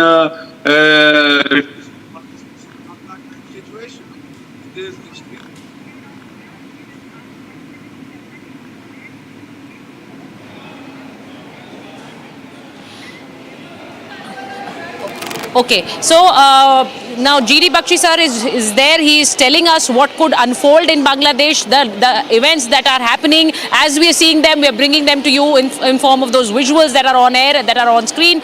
Now, what is important is that we're also getting names of the people who are going to be part of the interim government. Now, the names that we have, the list that we have, Dr. Salimullah Khan, Dr. Asif Nazrul, Justice Retired Mohammad Abdul Wahab Mia. There is a list of 10 names that I have who are going to be part of that interim government. Now, very clearly, viewers, that the army chief has said that there is going to be an interim government formed in the next 48 hours. That means the next 2 days there will be a new government. Now, this is exactly what we were talking about. Major General Bakshi, if you can hear me, what we are talking about is that we were discussing of the possibility of a military coup, but the army very clearly saying that they want a government to be formed. Now, just before Sheikh Hasina left the country, her son came on record saying that there should not be an attempt to form another government. That would be an attempt to bring down Sheikh Hasina's government, which is an elected government. So how do you see this? So the fact of the matter is that it looks like that her party has not completely thrown in the towel, that they are trying to diffuse the situation. The Supreme Court stepped in first to diffuse the situation by bringing down the quota for the Bangladeshi the Mukti Jodha's children from 30% to 5%. Frankly, in any other dispensation, normal dispensation, that would have been enough to diffuse the situation. But in the instant case, that was just an excuse to create, orchestrate unrest, orchestrate anger, and this and the Jamaat-e-Islami, the BNP opposition parties, the Islamist opposition parties seem to have played a great role. If you see the faces of the crowd, not all of them are students, affected students. There are a whole lot of these Islamist elements also that you can see. You can see the bearded guys and masked characters that are mingling with the students. This is, as I keep saying, this has been a Maidan coup, like we saw in Ukraine, courtesy Madam Victoria Nuland. This has been something like an Arab Spring. This has been something like the Violet Revolution, Orange Revolution. We've seen the CIA orchestrate these through mass texting, through messages, through flash mobs, just like flash dances are organized on the mobile networks. We see these flash mobs being organized, hostile flash mobs trying to give a Sri Lanka kind of a picture. In Sri Lanka, there was terrible economic distress. Bangladesh is prosperous. In some indices, this thing is higher than those of the Indian comparative indices in socio-economic terms. Bangladesh is doing very well economically. There is no, near famine conditions like in Pakistan. There is no economic meltdown like there was in Sri Lanka. So I don't see the reason behind this, that 5% reservation for Mukti Jodhas can bring a government down. I am not very convinced. And there could be twists and turns in this situation. Yes, and sir, we will also speak about the sabotage theory that Sheikh Hasina has been speaking about ever since protests broke down in Bangladesh. But what we are hearing right now is that there are anti-government protests, there are anti-Sheikh Hasina protests going on in Bangladesh right now. There are also jubilation visuals coming in. But also what we are tracking is Sheikh Hasina's movement. What we are hearing, she's going to be landing in India soon, but then she will be moving to London. That is what the diplomatic sources are telling us. Sheikh Hasina is going to be leaving for London, is what is coming to us, is what is reaching us. But very clearly, Major General, what we are seeing is that the whole sabotage theory that she kept speaking about. How do you see the role of other countries that she's been speaking about? She very clearly spoke about the ISI, but how do you see it vis-a-vis other countries? He very clearly hinted at the United States of America. He said, I won't name the country, but they were asking for bases. Quite obviously, Pakistan is not going to ask for bases in Bangladesh. It is the United States of America. And China was asking for permission to berth its submarines there and to, they keep sending their research vessels We had protested vehemently when they tried to park themselves in the Hambantota harbour in Sri Lanka and carry out monitoring of our missile launches. And then, of course, as you are aware, Maldives sort of gave them succor and birthing facilities. The fact of the matter is China is also playing its game of a string of pearls. The hostile stance of the Mujiju regime in Maldives is a fact of very recent history. Now they are they have read the Riot Act to Pakistan, act against the Baluchi freedom fighters, act against the Tehreek-e-Taliban Pakistan or else. And then they are creating troubles in Nepal. They have gotten the government change. They have gotten another communist figurehead in power in the terms of Mr. Oli. And even though he does not have the majority is with the Nepalese Congress, but they have agreed to a sharing basis of the rotational prime ministerhood. So there are inroads in Nepal, there are serious inroads in Maldives, there are serious inroads now in Major General, let me just tell our viewers that there are reactions coming in from within the country, and Shubhendu Adhikari, BJP leader from Bengal, has very clearly given out a statement saying that 1 crore Hindu refugees will come to West Bengal. I urge the governor and the Chief Minister of West Bengal to be prepared, consult the central government. As the CA states, our country will provide refuge to religiously persecuted Hindus. Now he's giving in a big figure. He's saying that 1 crore Hindu refugees will come to West Bengal. Now there are also there's also news coming in from certain sources that there has violence broken down in parts of Bangladesh. Now is this going to be a reality that we will see in the future? How do you see it, Major General? Because this is a big statement. 1 crore Hindu refugees landing up in West Bengal. Now, as I've always been saying, that India, Bangladesh is a neighboring country, and we've been closely watching all the developments that have been happening in Bangladesh. But how is this going to be tackled? How is this going to be taken care of if this becomes a reality? That is a very serious kind of a threat, very serious threat scenario that has been sketched out. We hope it doesn't actualize, but we have to be very careful. We have to be on the alert. The simple fact is, this almost seems like deja vu of 1971. And if hostile Islamist forces come to the fore in Bangladesh, Hasina Wajid's government was secular, was liberal, and they were keeping these hostile jihadi elements in check. The BNP elements, the Jihad-e-Islami elements in check, Jamaat-e-Islami. But if now there's going to be a free-for-all, and those images that we saw of the Bangladesh army guys in uniform vandalizing the Prime Minister's residence, taking off of photographs and throwing them down, does indicate a level of infiltration into the armed forces. The Bangladesh armed forces have been fairly secular, because they were warned by the United States and by other agencies that if you do a coup, well, no more UN missions for you. No more UN missions, and everybody likes to go on UN missions because you earn quite a good deal, and they didn't want that. And they were, the Mukti Jodhas had reasserted themselves, but somehow they seem to have become complacent, and they have lowered their guard. And these people have now staged a counter coup, a counter revolution, but it is not indigenous entirely. Most of it is orchestrated from outside.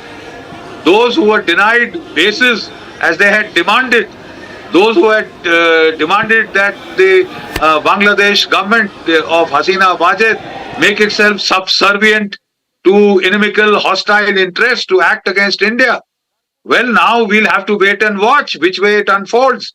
It is a very unhappy development for India's security. It has happened under our watch, under our noses. We have been watching it build up, but apparently we seem to be powerless to be resisting it. the amount of money that she I very clearly said earlier that Prime Minister Hasina, before resigning, was wanting to issue a video statement, but she did not get time for a video statement. But now her son, Sajib Wazid, has issued a statement through Facebook, and he's urging the security forces to prevent any attempt to oust the elected government amidst the escalating mass protests in the country. Now, this is exactly what I was talking about, and we'll try to play that video also. Sheikh Hasina's son, who's issued a video through Facebook. Now, this was also coming in that Sheikh Hasina wanted to issue a video statement, but she did not get the time. She was asked to leave the country immediately, and that is why we were getting those visuals of her leaving the country. The forces told her, the army told her to leave immediately. She was only given an ultimatum of 45 minutes. Now, her son's issued a video statement, and he's saying he's warned the country's progress could be jeopardized. He's also saying an unelected government, if takes power, if comes into power, the entire country's progress will be jeopardized, is what he's saying. And he's calling on the military and police to uphold their duties to protect the people and the state. Now, this is the statement, the video statement that's coming in from her son. Now, Major General, if you could reflect on that, because she did not even get the time to be issuing a video statement. Now, I am sure when she's going to be she's going to be landing in India, she will be moving to England, is what we are hearing, and she will be issuing a video post that. But till then, would you be able to reflect on this, sir? Simple fact is that whether the others contest, whether it was a very free and fair election, the Americans have been trying to denounce these elections because the BNP opposition party refused to take part, etc. But the legitimacy, she has been legitimately elected. The Election Commission of Bangladesh is the authority which elects her, and if the opposition refuses to take part, they can't force the opposition to take part in elections. So if they have stood outside the democratic process and through this Maidan style coup they want to come into power, then that cannot be legitimized by putting a government just by Sir, I will just request you, sir, that I need to give in a news that's reaching us. Sheikh Hasina's flight will be landing at the Hindon Air Base, is what we are hearing. It will be landing in the next 15 minutes. The military aircraft carrying Bangladesh's ex-PM Sheikh Hasina to land at the Hindon Air Base in the next 15 minutes. Now we are getting that news. Her flight will be landing at Hindon Air Base, and then from there she will be moving to London, is what we are hearing. But we will have to wait for an official confirmation. But Hindon Air Base is where she will be landing.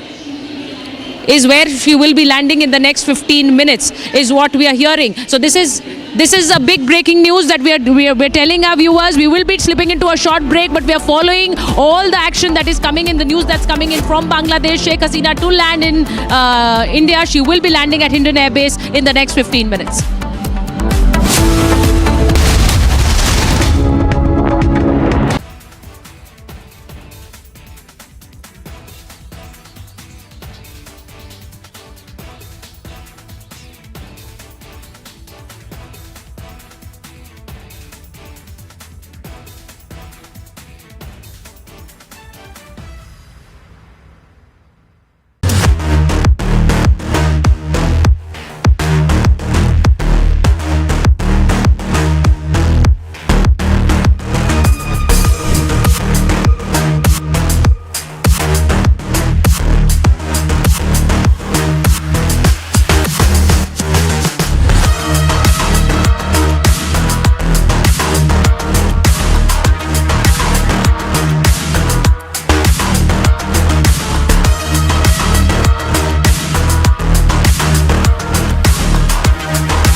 Hello, Moto.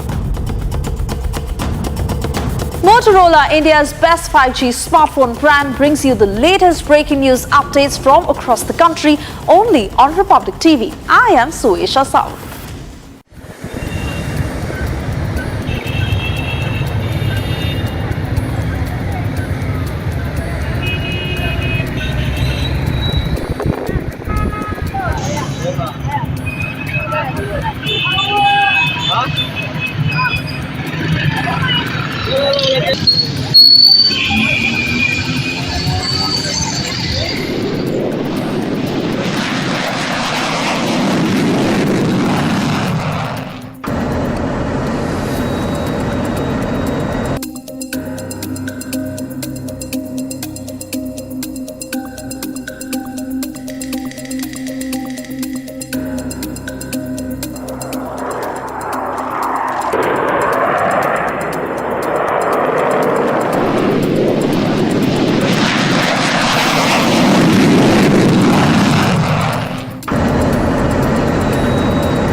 Right, these are pictures coming in from two places, two airports where the military aircraft carrying Sheikh Hasina could possibly land. In fact, it has already landed in New Delhi. We're being told not Hindon Air Base.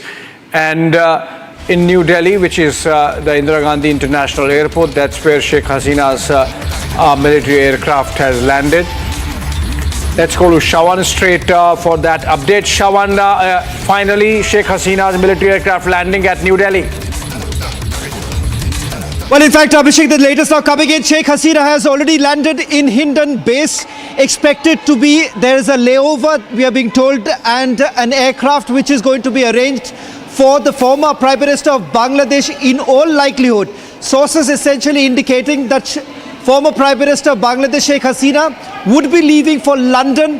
That's what we are picking up right now. This is after the arrangements that are being made by the Indian government and also the facilitation that is being provided for Sheikh Hasina, who's also with a few others who are present. It's a C-130 aircraft which has just landed at Hindon Air Base. Remember, this air base where the landing has taken place a short while back. This is the latest we are getting in, along with Sheikh Hasina, a few other officials who are also present. That's the latest we are picking up. Let's also bring in my colleague Kruthat. These are images that we're getting in right now from the Hindon Air Base. We'll just try and put that out in a short while from now. So the big development coming in that as the Indian mission has facilitated movement of Sheikh Hasina from the Prime Minister's residence in Dhaka. This was roughly about she took off around 2:30 this afternoon and landed just a short while back, about 5 to 10 minutes back is what we are being told. That's the latest coming in. Kruthat, what more are you picking up? Indeed, and Shawan, this is a huge development because now from national capital of Delhi, it is yet to be decided where Sheikh Hasina is ultimately headed. What sources are telling us is that possibly the Bangladesh Prime Minister is going to head towards London. Now, we know for sure that she's accompanied by her sister and her daughter as well. So, the entire family of Sheikh Hasina at the moment in India landing at the Hindon Air Base in Uttar Pradesh and now en route possibly to London. But what sort of a layover we have and what would be the next procedure now, Shawan? What do you think? Well, in fact, as I understand, because this entire exit of the former Prime Minister Sheikh Hasina from Dhaka to a larger extent has also been facilitated by the Indian mission. It's a sense that we are getting that the kind of communication that has already taken place for a safe passage to be given to Sheikh Hasina.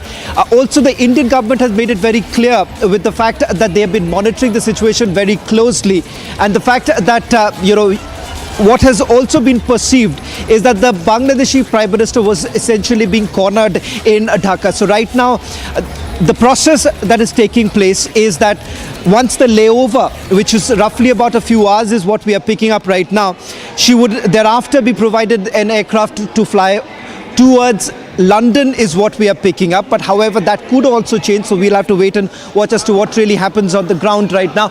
But a lot of developments also taking place right now as we speak in Dhaka, Abhishek. That is the current situation on the streets of Dhaka. While we take you through the latest coming in from here at the Hindon airbase where Sheikh Hasina has landed, all eyes would be on the future plan of the former Prime Minister of Bangladesh, given the fact that right now her country is in the grip of military rule. You've already had the Bangladesh Army Chief declaring that an interim government will be formed, but that is an interim government that is going to be run by the Bangladeshi Army.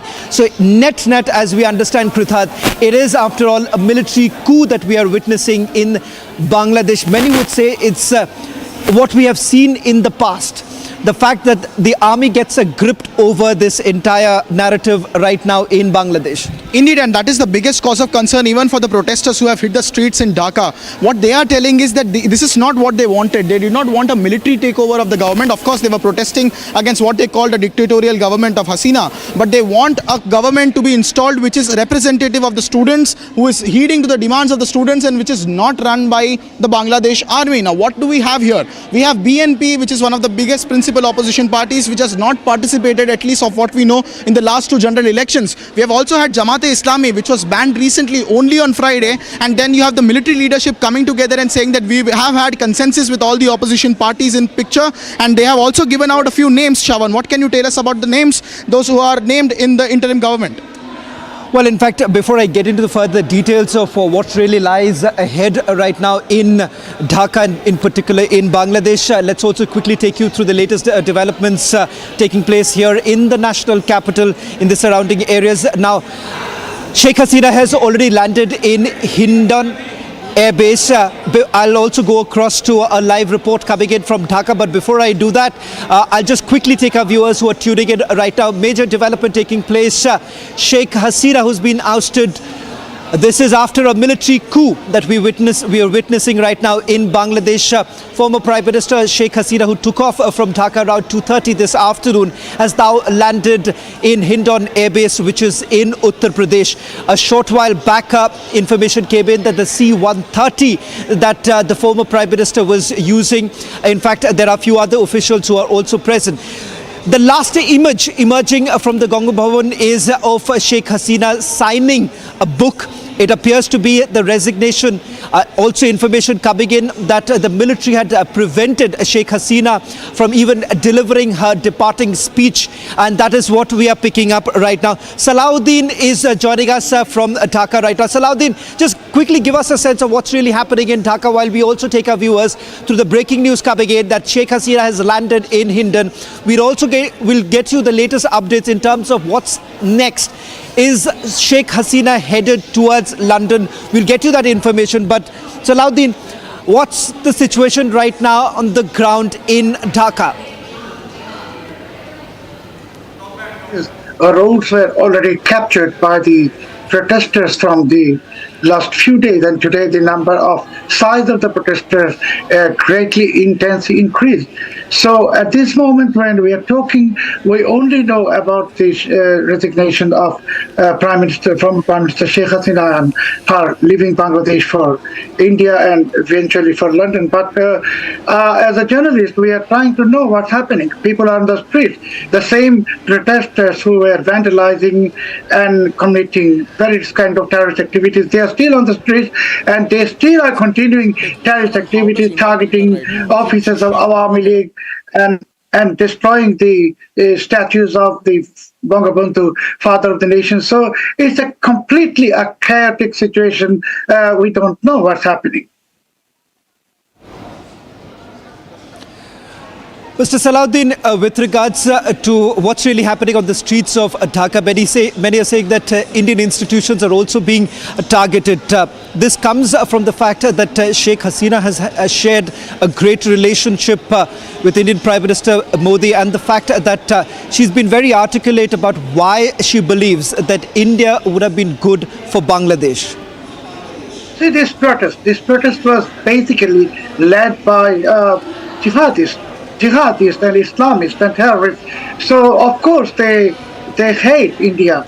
And this is an anti-India sentiment that these so-called people who are being named as the possible in the interim government, they are all anti-India elements. Their names are coming. So it's a kind of the people who are on the streets. They are Islamists. Very clearly, they are Islamists. They are jihadists. And of course, it's not only Indian institutions, but I think some secular resources and Hindus, they will be also in trouble. So it's a very dangerous situation. I mean, it's not like defeating this terrorism on the street, rather sitting with the terrorists and negotiating with the terrorists and entertaining the terrorists and those who have been running anti-India campaign for years.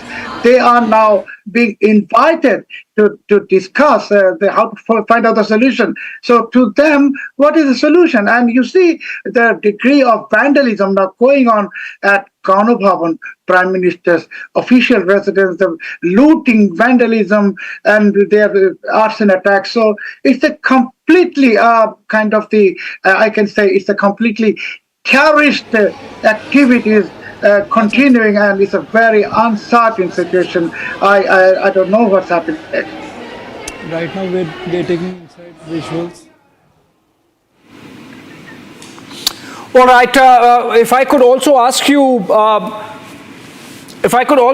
you, whether there is a sense, Mr. Salahuddin, that these are orchestrated protests. They were aimed at removing Sheikh Hasina. These are not organic protests which happened because of the decisions she took, but then these were made to happen so that the forces behind these protests could make Sheikh Hasina leave. Protest, this so-called protest, it was designed, blueprinted to not only to oust Sheikh Hasina, but for an Islamist takeover of Bangladesh. And the blueprint, it is a deep-rooted conspiracy. These students, these protests, these demands, these are all bogus, because finally they came up with their face, the unmasked face that they want to not only oust Sheikh Hasina, they want to enforce their Islamist rule in this country. So it's a very, very dangerous situation, I can say. Yes, Mr. Salahuddin, just stay with us. I'll come back to you, because that's a very interesting conversation happening, and we have to understand, who's behind all these power games which have led to Sheikh Hasina being eased out. I'm told we are joined in by General A.K. Sivach also. But before I go to General Sivach, Mr. Salahuddin, one quick question, because you mentioned these are Islamist forces. What are the possibilities that Bangladesh could be declared an Islamic nation officially in the backdrop of what has happened in the last 24 hours? I cannot guarantee that, but I can only say that what is happening, I can only say it's a victory of the Islamist forces and jihadists and terrorists. Right. Thank you so much. But stay with us. I will go to General Sivach. General Sivach, we have this very important voice from Bangladesh, Mr. Salahuddin. He says that this is obviously a victory of Islamist forces. Also, there are powers behind these protests. These are orchestrated protests aimed at removing Sheikh Hasina, which of course they have succeeded. General Sivach, what this means for India's national security environment, given the fact that we had very fantastic equation going with Sheikh Hasina? As far as Bangladesh is concerned, we had the best of the relation when Sheikh Hasina was governing Bangladesh for last 15 years. Not only that, the Bangladesh economy had done tremendously well. This was one of the fastest growing economy, which was a minor economy. And today, you can see it, the development in all part of the Bangladesh. But unfortunately, Jamaat-e-Islami and Pakistan ISI, they are the one which have started working for the last 5 years. And they, along with the Bangladesh National Party of Khalida Zia, they have orchestrated the student protest. This is not an ordinary student protest. This is basically been orchestrated by Jamaat-e-Islami with the help of ISI. And this is not very good news as far as India is concerned. The simple reason is that Act East policy, Bangladesh is very important. We have a very good trade relation. The biggest point is that the infiltration do take from Bangladesh. There's no doubt about it. But after Sheikh Hasina has come in power, that has stopped to quite a bit extent. Right. The certain organizations like militants which were given bases in Bangladesh are not at all given. Only problem was the Rohingyas which were trying to come, but other than that, one can say that Bangladesh and India enjoy the best of the relation. Right, John Sivach. What will be the type of the government which will come now will decide as to how the relation will unfold hereafter. Yeah, John Sivach, just stay with us, and we have to show to our viewers some more pictures that have come in, dramatic footage of some soldiers actually removing and throwing pictures of Sheikh Hasina from a government facility, as also in another picture on your right side or to your left of the screen. These are pictures of inside Bangladesh parliament, which has seen protesters storming in. Mr. Salahuddin continues to be with us. Mr. Salahuddin, I had a question for you.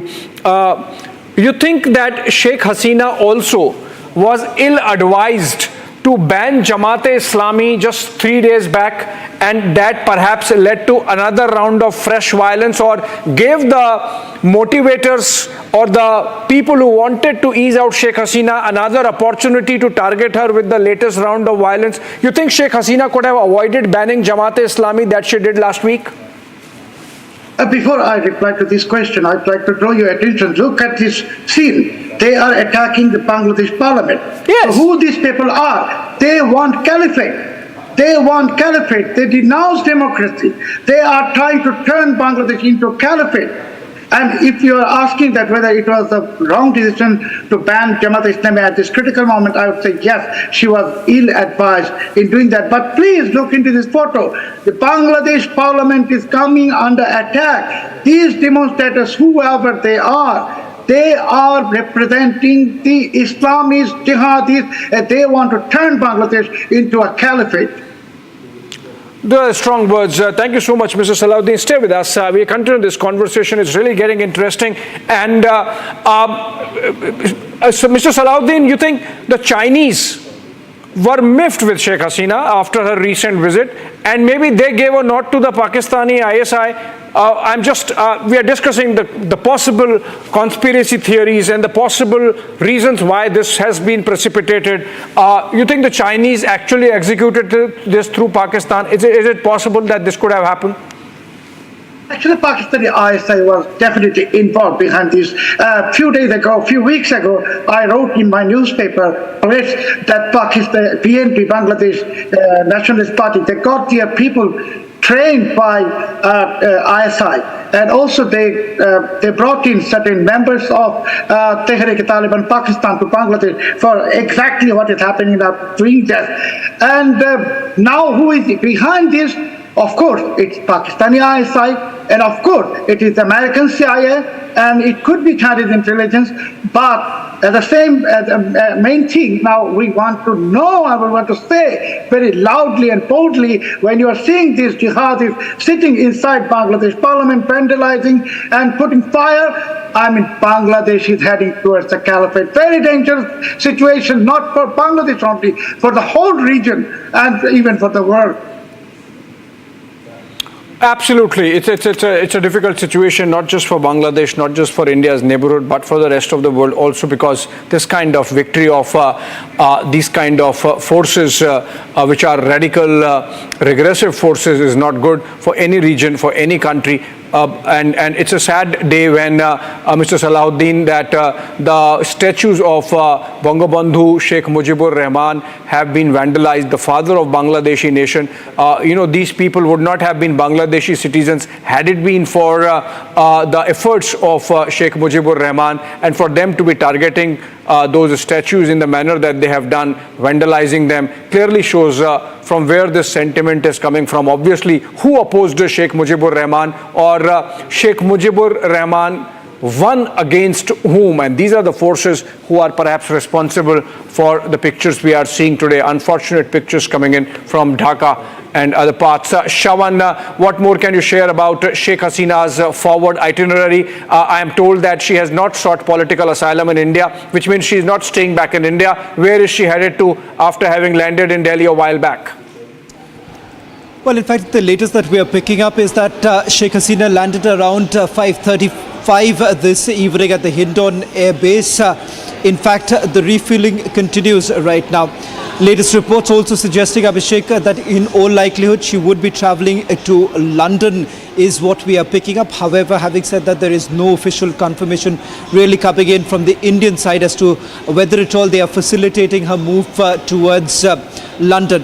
What has been confirmed is that she hasn't sought for any political asylum, which is an indicator that perhaps Sheikh Hasina would not be staying here in New Delhi. We are waiting for some more updates to come in.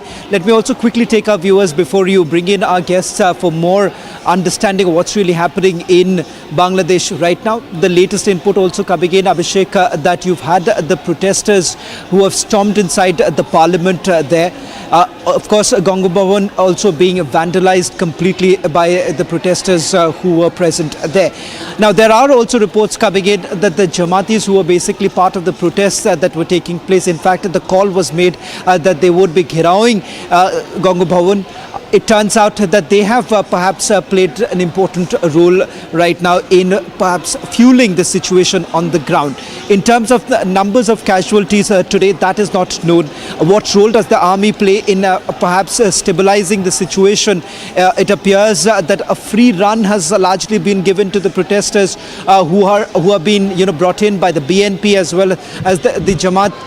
In fact, a free run still continues. So we have seen vandalism taking place from key areas in Dhaka. The report really coming in from Kumila too, where there have been rioters who have run amok. So situation still remains extremely grim. And the latest also coming in as far as the Indo-Bangladesh border is concerned. The DG BSF, who is currently in West Bengal, has also done a quick check of the situation along the border. There are some reports now coming in terms of Indians, perhaps monitoring the situation very closely, because you would have some sort of a repercussion, especially keeping in mind that you have Indians who are still there in Bangladesh, Hindus who have also been targeted. These were reports that came in earlier in the day. So there are some concerns that the Indian government would also have at this point in time for the safety and security of Indians who are currently in Dhaka. Yeah, absolutely, Shawan. And let me go to Mr. Salahuddin once again.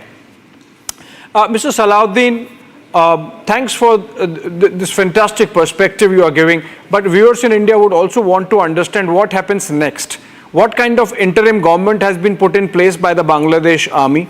And how long is this government going to last before we have, are we going to have elections? How do things go from here on? Thank you very much. My reply will be very straight. If we're talking about the nature of the interim government, if we find all those Islamists, all those anti-India, anti-Hindu elements in the interim government, then we know what is that. And if you are talking about election, do you think they are talking about election? They are thinking of election. They are destroying the parliament. They are destroying the country's parliament, destroying the democratic institution. So after destroying the democratic institution, it seems like what Taliban has done when they captured Afghanistan, destroyed everything, is happening in my country. And with this, seeing my parliament being demolished, vandalized, destroyed, and set on fire, how can I talk about another election? I don't see any election in Bangladesh, even in the distant future. Those are strong words. You're suggesting that the elections might not be held anytime soon, that these are radical forces, they are against democracy. Are we looking at a situation, Mr. Salahuddin, that for a long period perhaps Bangladesh might not see a democratically elected government? Or are you seeing the possibility that maybe the army might facilitate the return of Begum Khaleda Zia in some manner, and then we might have a government led by the BNP and Khaleda Zia back in power? I would like to say just morning shows the day. We are seeing what is happening now.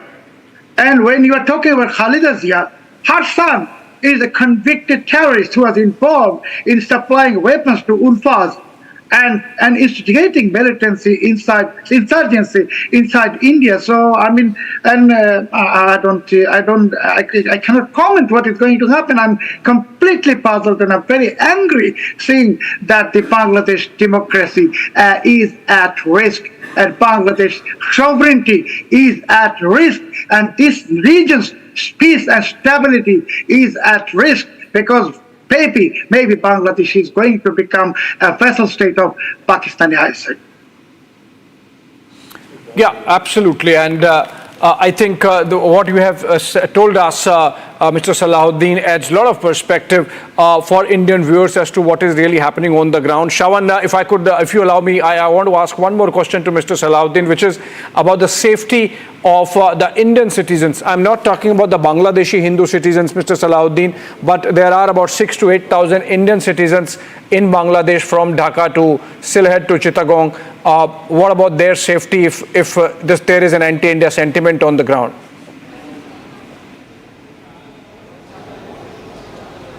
Silur Rahman and Asif Nazrul, those who are sitting now as representing, they are projected as so-called civil society representatives. So when you are patronizing anti-India elements, sitting with them, I'm very much worried about the safety and security of the Indian citizen in this country. I'm completely not only angry, not only annoyed, I'm absolutely devastated.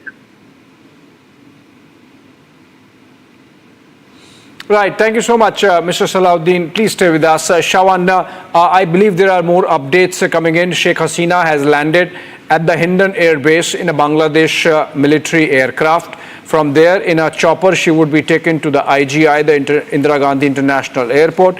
There, she would be meeting the Bangladeshi diplomats, a team of Bangladeshi diplomats, possibly go to the Bangladesh High Commission, and there a plan would be made based on where she is headed to, and subsequently her move out of India would be facilitated. It's possible that she might not be moving onwards to her destination tonight itself. It's possible that she might put up at the Bangladesh High Commission, is what we are getting to hear from our sources, and might go for her onward journey as soon as tomorrow. Shawan. Well, in fact, there hasn't been much of a clarity on that front, Abhishek, because of the fact that you've had the Indian government completely being silent on this entire matter. Not much has been spoken about what's really happening, while there are already talks which are underway. But having said that, one thing is clear, that Sheikh Hasina would not be staying back in India, or for that matter political asylum is something that few reports were essentially suggesting, but now a confirmation now coming in that she hasn't really sought for political asylum.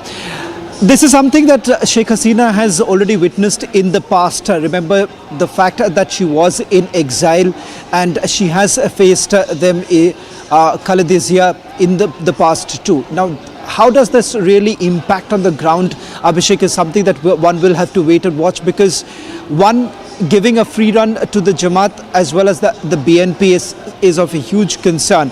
If you remember the kind of statements that were basically made by the BNP, especially when they had boycotted the elections that took place, which of course worked in favor for Sheikh Hasina.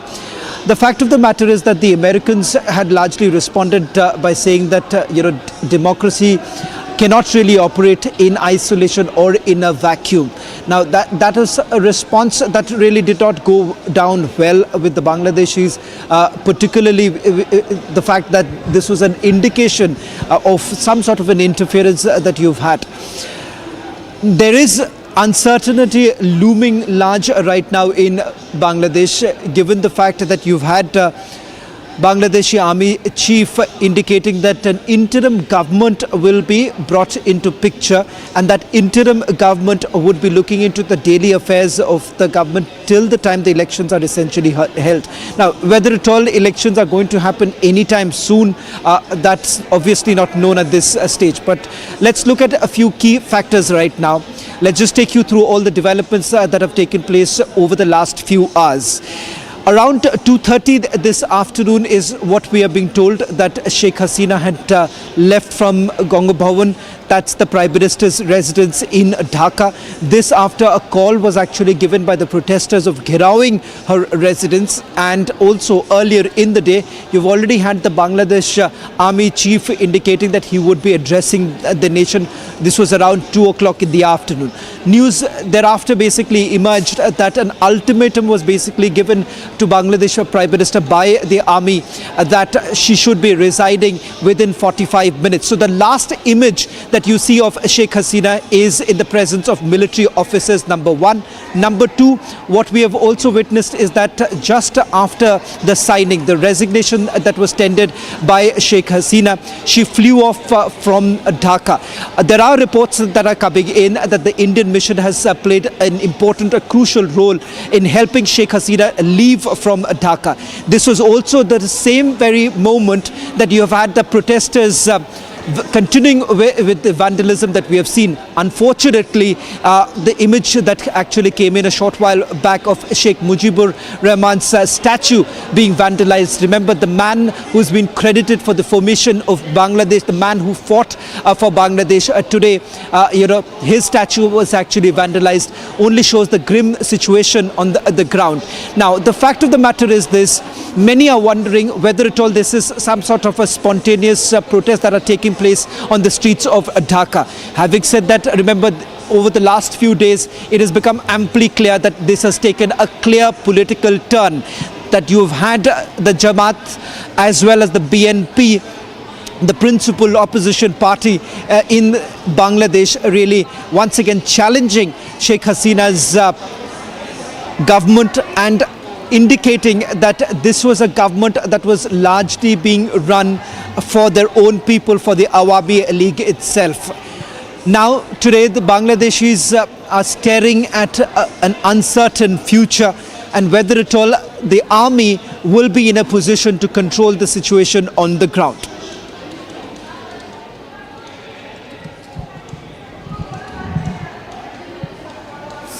Thank you, Shravan, for those inputs. We will keep closely monitoring the situation and we'll keep coming back to you on that. We are also being joined by our guest from Bangladesh.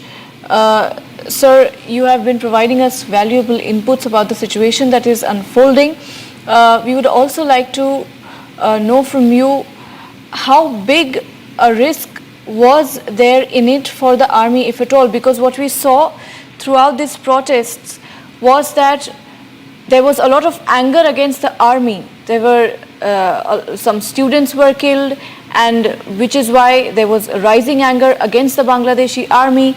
And now we see the army itself ousting Sheikh Hasina in a way. So is there a changing dynamic, and how do you explain it? Actually, there was the anger against the army. People were angry against the ruling Awami League and also the police and repression battalion and border guard Bangladesh. Army has not done anything. People were rather waiting. Actually, those opposition people, they were waiting for an intervention from the army, and this is exactly what has happened now. The situation where army has very dramatically intervened. I mean, there was, if they would not have intervened, frankly speaking, what we are seeing now, that attack on Govt Bhavan, the official residence of the Prime Minister, and the Parliament House, it would even take place. And at that time, of course, Sheikh Hasina's life would be at risk. So it is like, not like that. Sorry?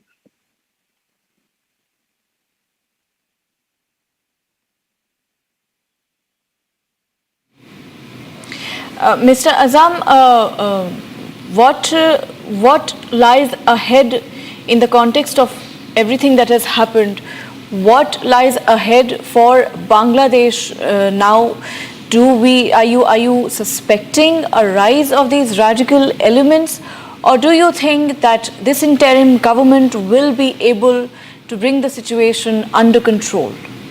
what I'm expecting, what I'm seeing. What we all of us are seeing is a rise of the radical Islam, a rise of the jihadis and the caliphate mongers. It's not any more anticipation. We are seeing destruction of Parliament House and vandalizing statues. It is the neo-Taliban's return to power in Bangladesh. I mean, it's nothing less than that. Thank you, Mr. Azam. We will come back to you on the story. Joining me is my colleague Shavan from the Republic newsroom. Shavan, what kind of deployment are we seeing at the border areas of India with Bangladesh? We earlier had reported that top officials of the BSF are visiting Kolkata. What kind of deployment are we seeing now? Also across the border from Myanmar, from Meghalaya, I'm sorry. Well, you already have thousands of kilometers of border that we basically share with Bangladesh. The biggest concern has always been the porous borders in the state of West Bengal, Assam as well as Meghalaya. But having said that, remember what essentially would be the bigger concern is the safety of some Indians who are still in Bangladesh. It is estimated anything between 6,000 to 8,000 Indians who are still in different parts of Bangladesh, and that is the reason why the bigger concern would be to bring them back home safely. Now, we haven't really heard anything from the Ministry of External Affairs in terms of whether at all any evacuation process is which is basically underway. But having said that, the concern would be that immediate relief is actually provided to them and brought back.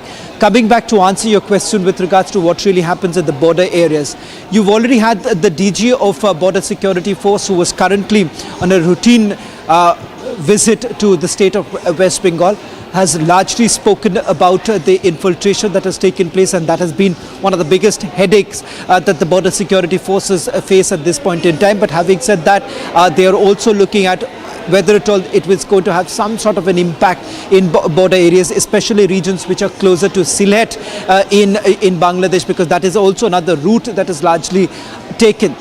Now, the fact that you have Bangladesh in the grip of Islamic radicals, it would be a huge cause of concern for India, and one will have to see how India basically responds to this. However, this is not something new that we have seen in Bangladesh in the past. To remember, with Khalida Zia being in power, what has always been a concern is which way is it really headed. Now, obviously, you would have the Indian security forces keeping their lines open to ensure that they are in a balancing position, because remember, the situation is volatile, especially if you have on the one hand Pakistan, on the other Bangladesh. In both the cases, if you see, the situation appears to be extremely volatile, even in Pakistan, our western neighbor, and on the eastern front too. It's a grim reminder of what we have seen in the past, with having both the nations in an unstable situation, which perhaps may not really augur well for India at this point in time. Now, just coming back to some of the breaking news that we're getting in our newsroom right now is with regards to what happens to Sheikh Hasina. What we are picking up is that in Hindon base is where Sheikh Hasina is present right now. There are reports coming in that there is a slim possibility that she could be taken to Bangladesh High Commission. That there is a possibility of that, but once again, remember, we've tried to get in touch with the Bangladesh High Commission to get in more details, but we haven't really heard from the Bangladesh High Commission in terms of whether at all there has been any sort of communication. Because remember, right now, Sheikh Hasina too has an uncertain future. One, with the fact that, whether at all she is going to be staying back here in India, or she basically goes, or perhaps she goes to London, because there are some reports coming in right now, Pragya, that there is a possibility that she would be heading towards London after perhaps staying at the Bangladesh High Commission. As we speak, the breaking news also coming in that you have at least 2 Bangladeshi High Commission officials who have already reached the Hindon Air Base. So there would be some sort of an informal meeting that takes place between the former Prime Minister of Bangladesh, Sheikh Hasina, and two of the other officials of the Bangladesh High Commission. This is in the presence of certain Air Force officials too.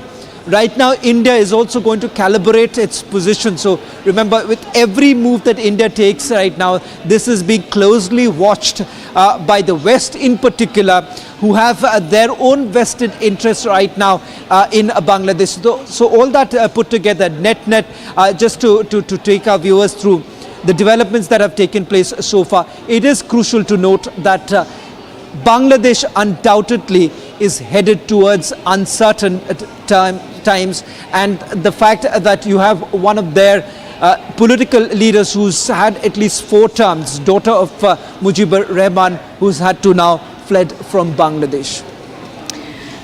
Shravan, have we heard anything, any reaction, any responses coming in from Pakistan on the development in Bangladesh?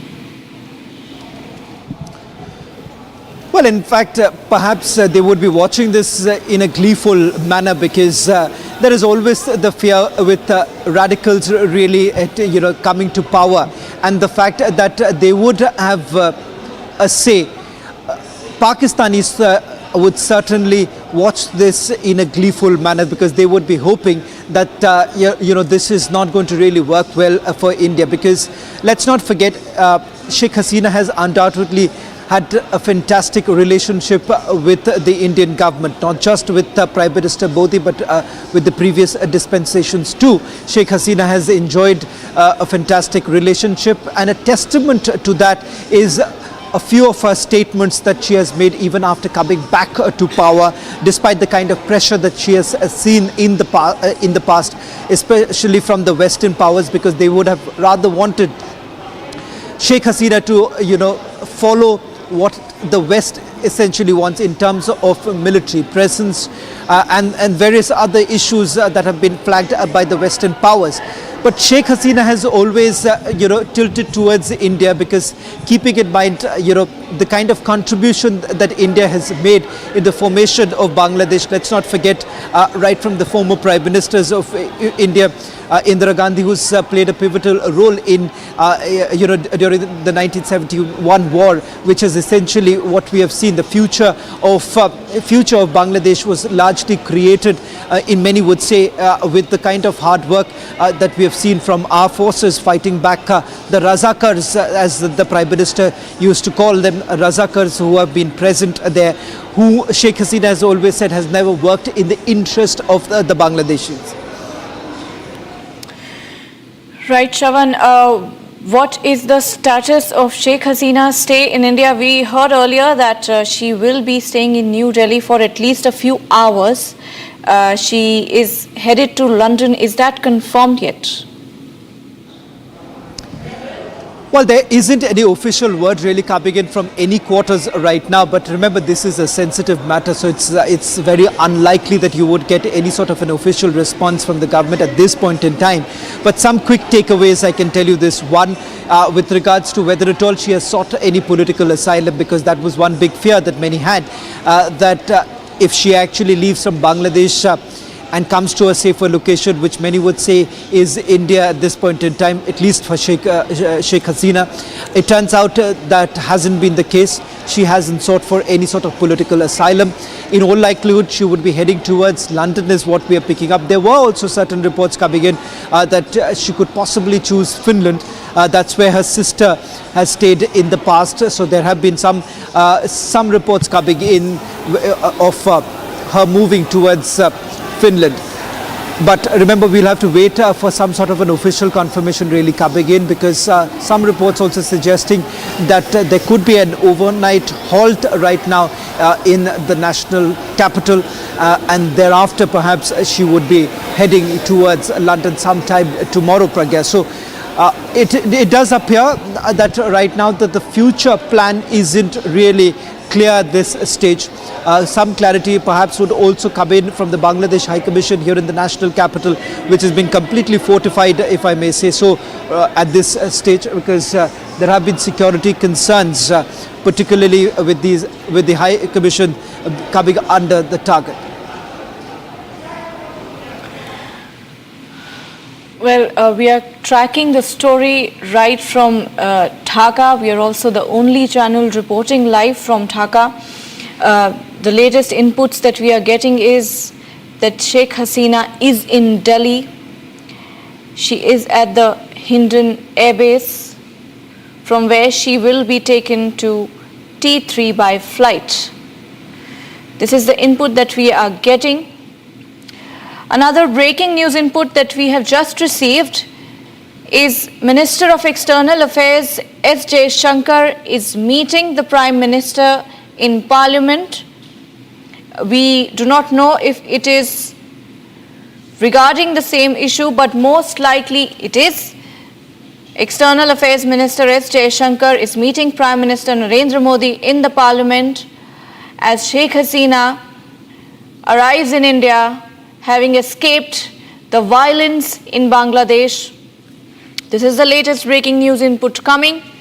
Another news that we are getting from our sources is that the Indian Air Force fighter aircraft was airborne soon after the Bangladeshi C-130 aircraft entered the Indian airspace, and the Indian Air Force fighter aircraft kept an eye on it for some time. External Affairs Minister is meeting Prime Minister Narendra Modi in the Parliament right now. The meeting is on Bangladesh. This while Sheikh Hasina is in New Delhi. Sheikh Hasina escaped the violence in Bangladesh hours ago. And amidst her visit, amidst her entering into India, S. Shankar is meeting Prime Minister Modi in the Parliament.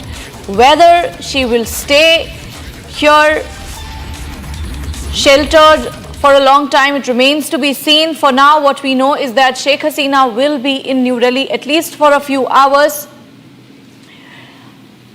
Shravan, what do you think is going to be India's course of action from here on as far as Sheikh Hasina's stay in New Delhi is concerned? Well, in fact, as we speak right now, the meeting between External Affairs Minister Dr. S. Shankar and Prime Minister Modi is taking place in the Parliament premises. The meeting is already underway.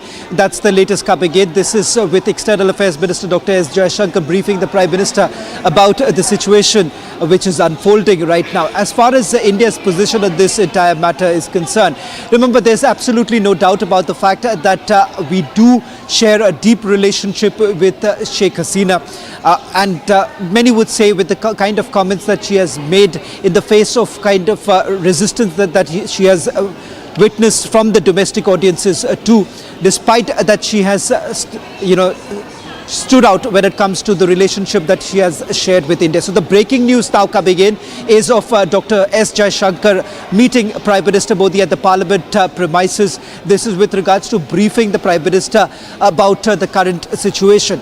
Now, it's very clear, Pragya, about two things. One, how exactly does India really view this entire matter?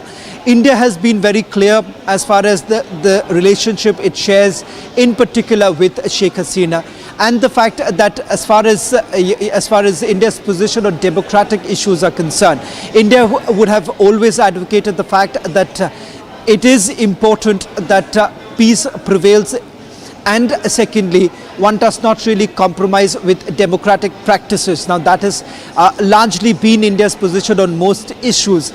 It's very unlikely that India would be viewing this in any different manner at this point in time.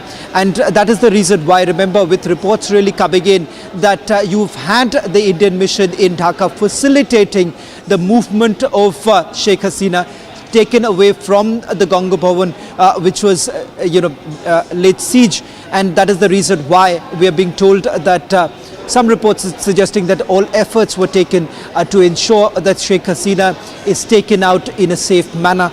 C-130 was basically arranged, which is a military aircraft which was used to bring Sheikh Hasina into India. In a short while from now, perhaps some more information likely to come in with regards as to when exactly would Sheikh Hasina actually leave from India, because in all likelihood she isn't really going to stay back here in the national capital. Well, Shravan, thank you for those inputs. We are also learning that the DGBSF is present in the Eastern Command. Situation on Indo-Bangladesh border is normal as of now, is what we are learning. The Indian troops are aware and alert about the recent developments and situations across the international border with Bangladesh, across the India-Bangladesh border. The situation is closely being monitored. Meanwhile, a meeting is underway between the Minister of External Affairs, S. Jaishankar, and Prime Minister Modi as Sheikh Hasina lands in New Delhi. Meanwhile, protesters continue to wreak havoc on the streets of Bangladesh. We learned earlier today from former Foreign Secretary Harsh Shringla saying that the role of Jamaat-e-Islami is suspected in these protests, which started off as student protests in Bangladesh over job quotas, but they have escalated to something completely political, bringing about a big geopolitical shift in South Asia, a very concerning situation for India.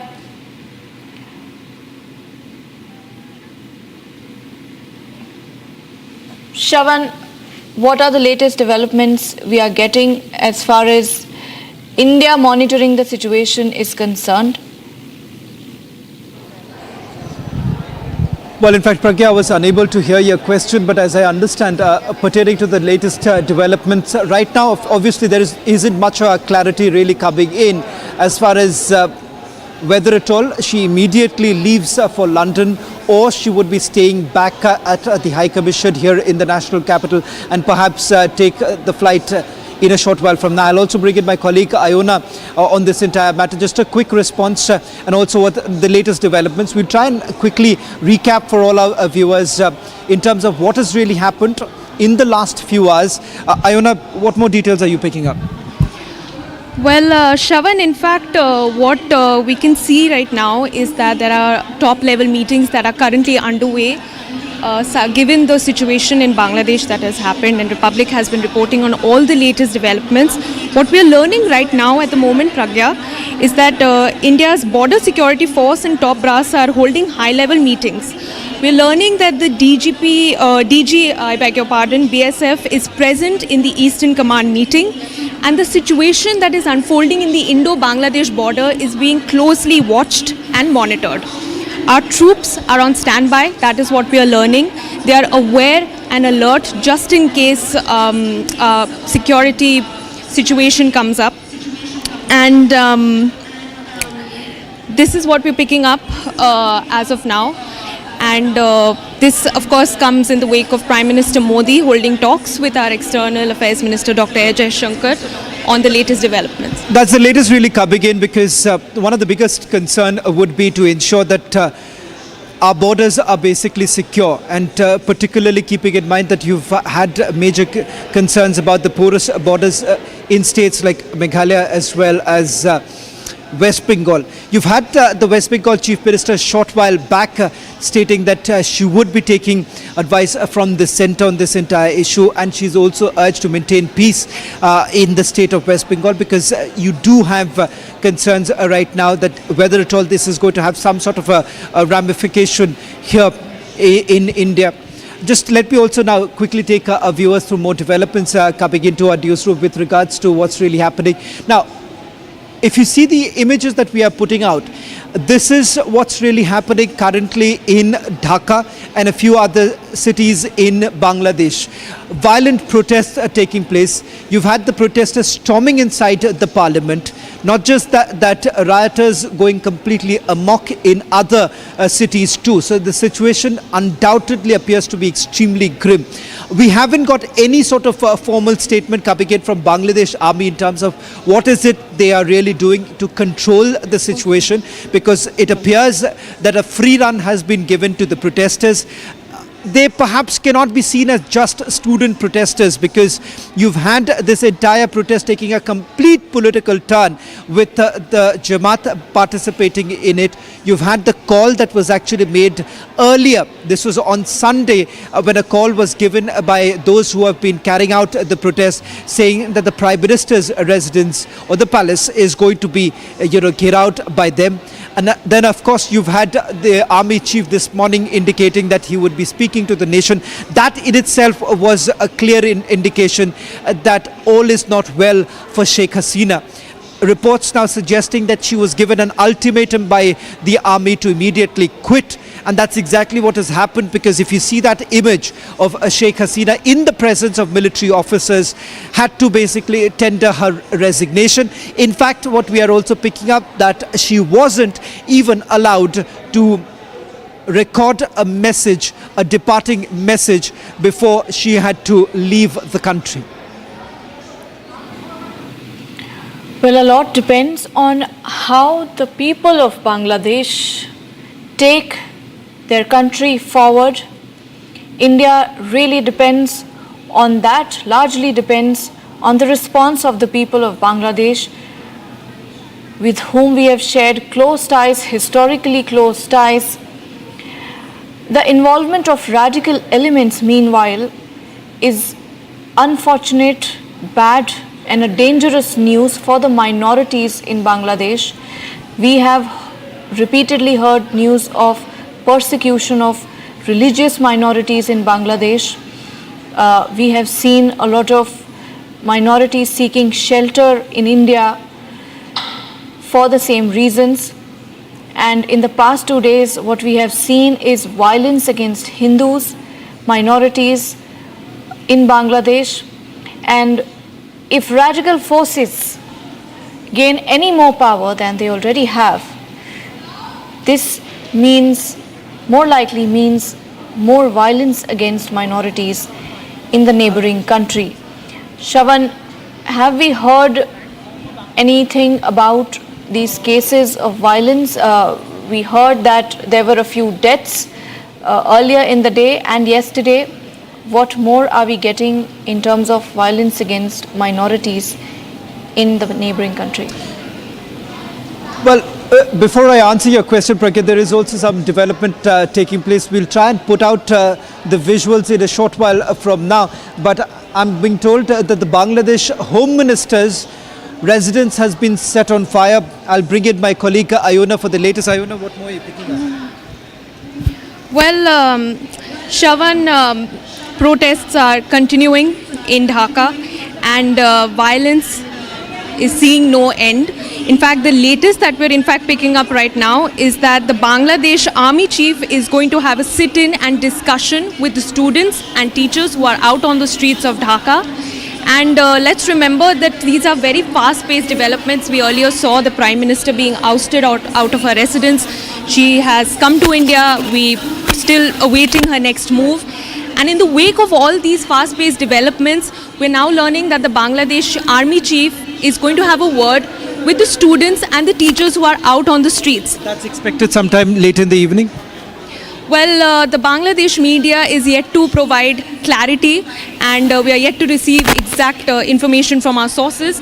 But what we are learning is that a discussion is on the cards, and we can only hope that the violence will subside once the discussion reaches a conclusion. So the latest now also coming in with regards to perhaps now the army chief taking in the reins and controlling the situation. Now, as far as the dialogue with the students are concerned, now this is something that the Prime Minister had also indicated, that she is open to talking to the students, but not to the Razakars. Remember, Razakars are again a term that has been used for those who have been traitors to the nation. And that is something that hasn't really gone down well with some of the students who have been participating in the protest. But is that really the case, that one can really look at this as just mere student protests who are against the quota system? Now, I'll just try and help our viewers understand the trigger point, how exactly this all started. Now, the quota system has been in place for a very long time. But the allegation against Sheikh Hasina has been that this quota system has largely favored members of the Awami League. Remember, it's a party which has been headed by Sheikh Hasina, and the fact that they believe that this quota system has not really worked for those who have been meritorious, but rather those who have been members of the Awami League. You've had the Supreme Court of Bangladesh really coming into the picture and striking down the quota system. But despite that, we have seen that in the last few days, the protest had intensified. But in the history of Bangladesh, you've not had this kind of unprecedented deaths that have taken place. I'm told that some more breaking news coming in right now. Let's just quickly take in some more news coming in.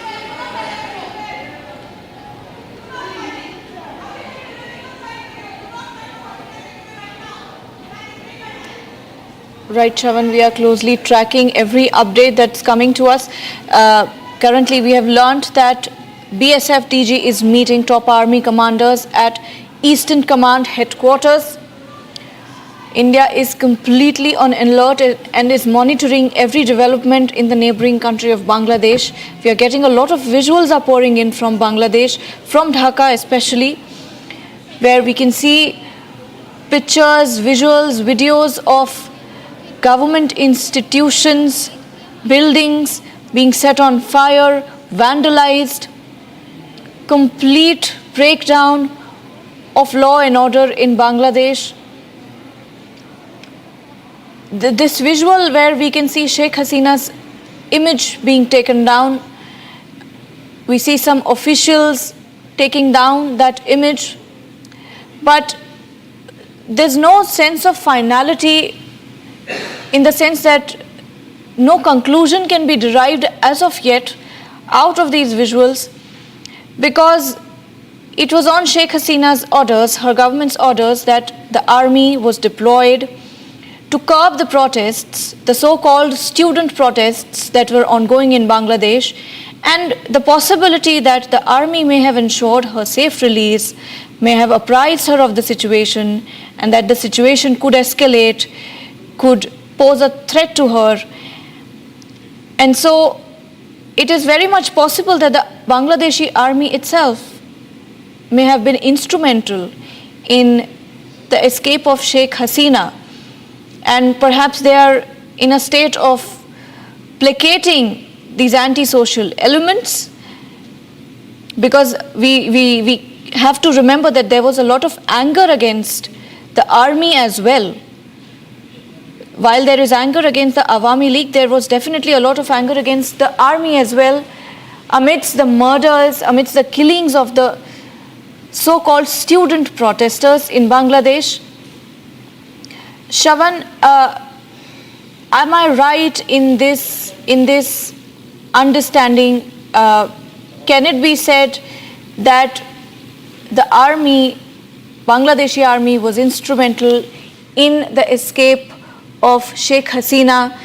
Because had that not happened, what we see, the visuals that we see today, there was clearly a threat to her life.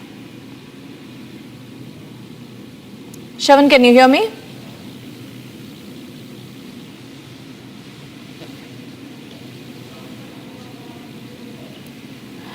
We are trying to get Shravan back. We are currently showing you visuals. Shravan is back with us. Shravan, the question that I was asking is, would it be right to interpret, not conclude, but interpret that perhaps the Bangladeshi army was instrumental in ensuring Sheikh Hasina's safe escape, because there was, because the visuals that we see today, clearly there was a threat to her life. Well, let's just quickly take a view through some more breaking news coming in. The government of India now making it clear that logistical support will be provided to Sheikh Hasina. This till the time the decision is made whether at all she heads towards London. Now, this is with regards to a political asylum that she might be seeking from the United Kingdom. But remember, that is also a long-drawn process. So it's unlikely that one would expect some sort of an immediate relief really coming in for Sheikh Hasina.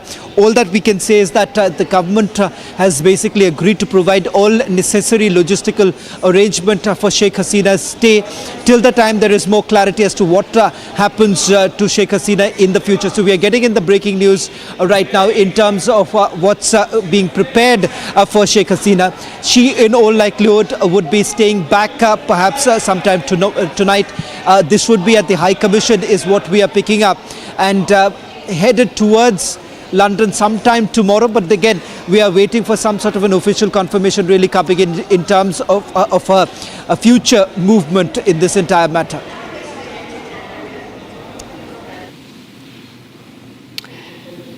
Thank you, Shravan, for that breaking news. The latest news that we are getting is that the government of India will provide all logistical support for the interim time till Sheikh Hasina gets asylum in the UK.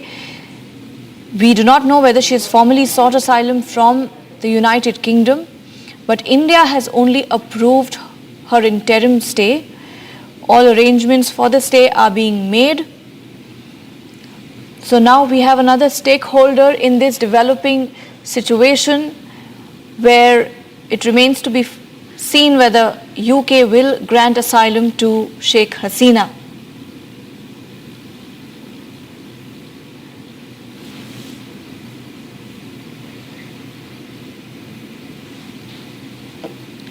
All right, Shravan, what more are you getting on that? Well, in fact, let's just quickly take our viewers through the breaking news now coming in. India has agreed to provide all logistical support to Sheikh Hasina. This till the time future course of action is decided in terms of whether at all she would be granted political asylum in United Kingdom. Now, that's the big breaking news coming in. Also, multiple diplomatic sources confirming to Republic TV that she has already landed in Hindon Air Base, where at least she has met Bangladeshi High Commission officials. Two Bangladeshi High Commission officials, we're being told at this point in time. We're waiting for some sort of an official confirmation really coming in from the Bangladesh High Commission, but so far there's no word. Reports also came in a short while back of External Affairs Minister Dr. S. Jaishankar having a meeting with the Prime Minister. This was in the Parliament premises where the meeting took place, and he was apprised about the latest situation. So it is a volatile situation, particularly what we are witnessing currently on the streets of Dhaka and a few other cities in Bangladesh, where you've had the protesters going completely amok, vandalizing government institutions. Party offices of Awami League have been also vandalized. So it's a clear indication of the fact that this perhaps is no longer reduced to some sort of a students' protest who are objecting to the quota system that was basically brought in by the government. Remember, the quota system which has been in place since the independence of Bangladesh. But despite that, many would say that it appears that there could have been some sort of an interference, some sort of a foreign hand into what we are witnessing currently in Bangladesh. In the last few hours itself, over 100 lives have already been lost. As of now, there are no reports really suggesting in terms of the casualty numbers currently in Bangladesh, as there are violent clashes that have also been taking place. So that's the current situation. For all our viewers who are tuning in right now, a massive development taking place in Bangladesh. You've had 4 times Prime Minister Sheikh Hasina, who's been forced to leave her country. This afternoon, she had to resign. This after protests growing in Bangladesh. Over the last few weeks, we have seen several protests taking place. Initially, it was being indicated that these were student protests, but later on, remember, with the opposition parties also participating in it, calling for the resignation of Sheikh Hasina. It now turns out that there has been an interference by the military too this afternoon, with Sheikh Hasina being given an ultimatum by the army to immediately quit. Thereafter, of course, the kind of facilitation provided by the Indian mission and the Indian government helping Sheikh Hasina to leave from Dhaka. This was around 2:30 this afternoon. A short while back, around 5:30 is when she landed in Hindon Air Base. And thereafter now, reports are emerging that India has agreed to provide at least logistical arrangement to the former Prime Minister of Bangladesh. Thank you so much for those updates, Shawan. We get to hear also that External Affairs Minister Dr. S. Jaishankar has briefed the Prime Minister on the situation in Bangladesh. Also that engaging with the media persons outside in Parliament, the External Affairs Minister also said that as yet Sheikh Hasina has not sought any help. If she seeks, she would be provided whatever she asks for.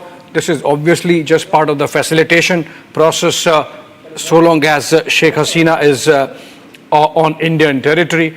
Remember, she has not sought political asylum from India. She is headed to London, and till the time that the process of asylum, the formalities are done at the UK end, Sheikh Hasina has to be in transit, and for that she is being provided all assistance by the Indian government through the Ministry of External Affairs. And the situation is still very tense insofar as the law and order is concerned in Bangladesh. And for Sheikh Hasina to be in this situation speaks volumes about the manner in which radicalism has taken roots in Bangladesh. Maybe her decision to ban the Jamaat-e-Islami 3 days back provided a trigger for these forces to come out openly and go for the jugular and depose Sheikh Hasina as Prime Minister of Bangladesh. But be that as it may, it has already happened, and a lot of watered down Padma since then, and we are seeing pictures of vandalism of the Bangladeshi parliament, which means that these people perhaps are not even pro-democracy, otherwise they would not have targeted the parliament building. And also we have seen vandalism and desecration of the statues of Bangabandhu Sheikh Mujibur Rahman, which also means that these people are not pro-Bangladeshi liberation from Pakistan, because Sheikh Mujibur Rahman is a symbol of Bangladesh's independence from a very genocidal Pakistani army grip in 1971. Tragic developments taking place in Dhaka, and we are going to continue to bring to you all details connected with it in just a bit on the other side.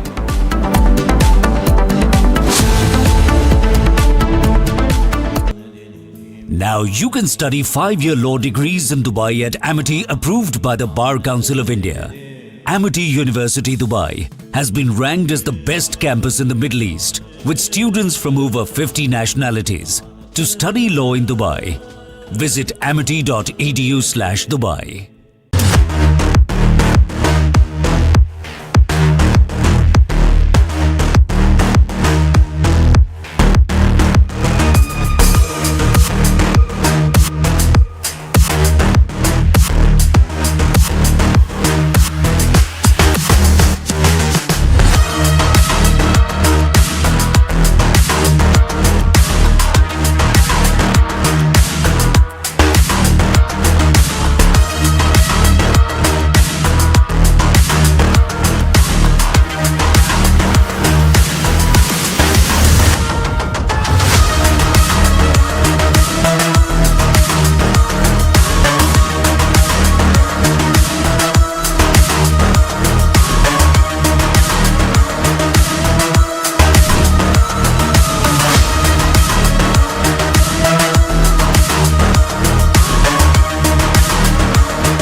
Bangladesh Prime Minister Sheikh Hasina ousted.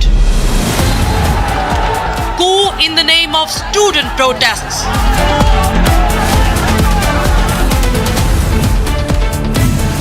US-China park access warning signals to India. Debating tonight at 8 p.m. Bangladesh coup becomes a huge turning point. Now, situation tense in neighboring Bangladesh. Is another radical neighbor taking form? Debating tonight at 9 p.m. Crazy Kamala, ultra-left, you know that. She was here a week ago, lots of empty seats.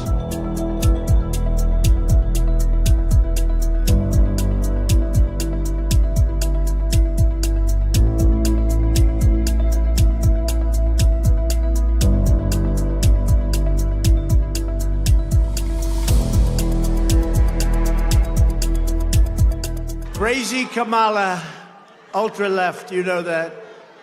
She was here a week ago, lots of empty seats. But the crowd she got was because she had entertainers. And it all started to unfold when they started to leave about 10 minutes into the speech. It was very boring.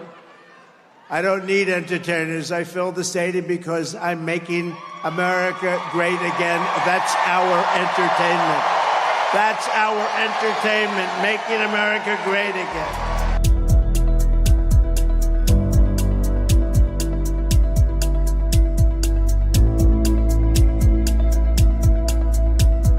What else are you going to do to fix this problem with inflation? All right, thank you. Well, let's start with this.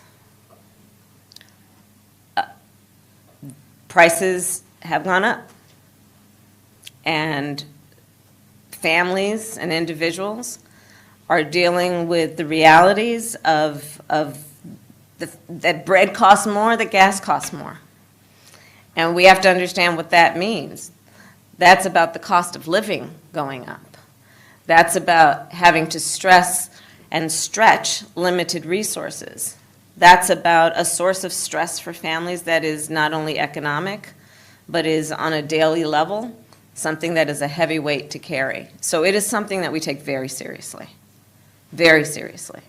And we know from the history of this issue in the United States that when you see these prices go up, it has a direct impact on the quality of life for all people in our country. So it's a big issue, and we take it seriously. And it is a priority, therefore. Yesterday, it was announced that unemployment is surging, with 350,000 Americans joining the unemployment rolls just last month. Tell you what, we could end up in a depression. We could end up in World War III and a depression. How about that? Could happen, too. Under Harris-Biden policies, we now have the highest unemployment rate in 3 years. Just came out yesterday. Even I was surprised. Those numbers were terrible. If Harris wins this election, you will quickly have a Kamala economic crash. You're going to have a crash. With your vote, inflation will stop. The illegal aliens will be turned back. They're not coming in. We got to stop them.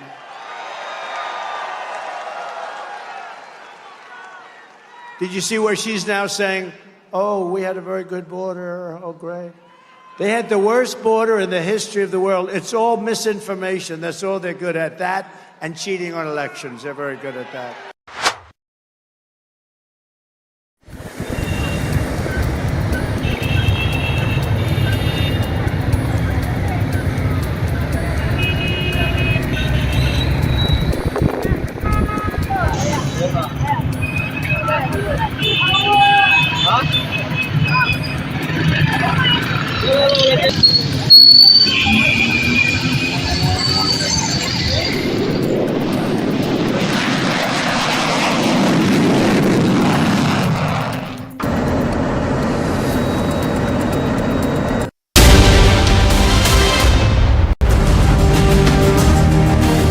Presenting by Royal Global University. Northeast can't wait. Padho, kuch bano.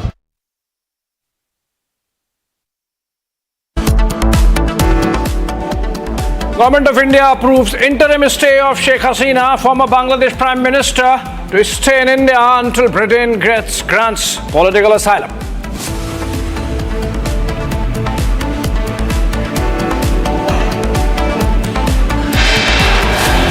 A complete chaos on the streets of Bangladesh. Protesters ransack parliament and Hasina's residence. Bangladesh now in military coup.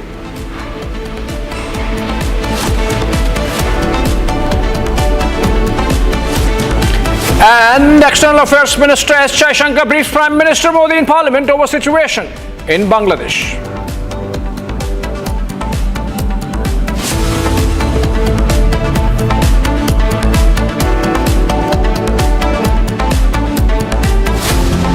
Presenting by Royal Global University. Northeast can't wait. Paro, kuch bano.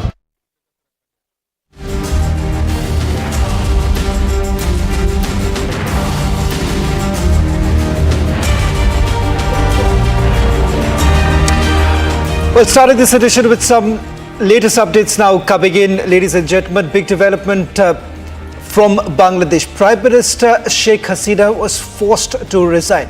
In fact, she has now resigned and landed in India. These are the latest images coming in from Dhaka. Sheikh Mujibur Rahman's statue that was vandalized. Now we are seeing all images of Sheikh Mujibur Rahman under attack of those protesters who have gone completely amok. Now, this is the latest image coming in from Dhaka, and similar reports really coming in from other parts of the country too. So the situation certainly remains extremely grim. I'm also joined by my colleague and our senior executive editor Abhishek Kapoor as we take you through all the developments that have taken place. Ladies and gentlemen, first, what I'll do is I'll take you through the latest developments in the last few hours. A quick recap of what has happened in the last few hours, and then I'll bring in Abhishek also into terms of what really triggered and what's the impact really on the ground, and does India really have to worry about what's happening in Bangladesh. But first, let me quickly take you through the details. We also have some material that is ready for all our viewers right now to get a quick snapshot of what's really happened. Ladies and gentlemen, over the last few weeks, we have seen intense protests taking place. What appeared to be mere students' protest objecting to the quota system that was brought in place. Ladies and gentlemen, the students have been alleging that this quota system, which has been in place for several years put together, was largely working in favor of the Awami League family members and not for the meritorious students, leading to large-scale protests that have been taking place. Also, remember, you've had the judiciary of Bangladesh really intervening and trying to resolve the matter. But the Prime Minister has had a strong position in this entire issue, saying that these are not students, but these are criminals on the streets. Now, that did not really go down well.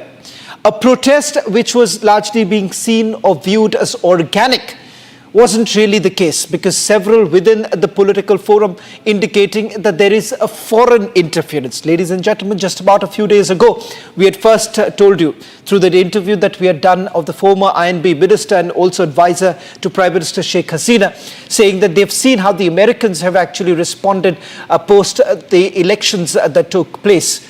Let's not forget, you've had the BNP, the principal opposition party, taking on Sheikh Hasina, saying that democracy is being completely muzzled in Bangladesh. In fact, she was being termed as a dictator. But what really happened is the last few hours, the major turnaround that we are basically witnessing at this point in time. And the turnaround being that Sheikh Hasina was forced to resign, with the army taking over. In fact, a declaration made by the army chief that the interim government will be run by the army. In fact, they would be responsible for running the interim government. What you see on your screens, these are images coming in from various parts of Bangladesh, particularly Awami League politicians being targeted. A short while back, information came in that Bangladesh Home Minister's residence was torched. You've had the parliament building being stormed in by the protesters. That's what you see on your screens. So these are the images right now coming into our newsroom from various parts of the country. Let me bring in my colleague and our senior executive editor, Abhishek Kapoor, who's been tracking the story very closely. Abhishek, let's now focus on the ramifications of what's really happening currently in Bangladesh and India's role in particular. We'll try and also take our viewers through the latest images coming in from Hindon. Let's bring our viewers up to speed about what's really happening with Sheikh Hasina. She's in Hindon. What more are you picking up from your sources?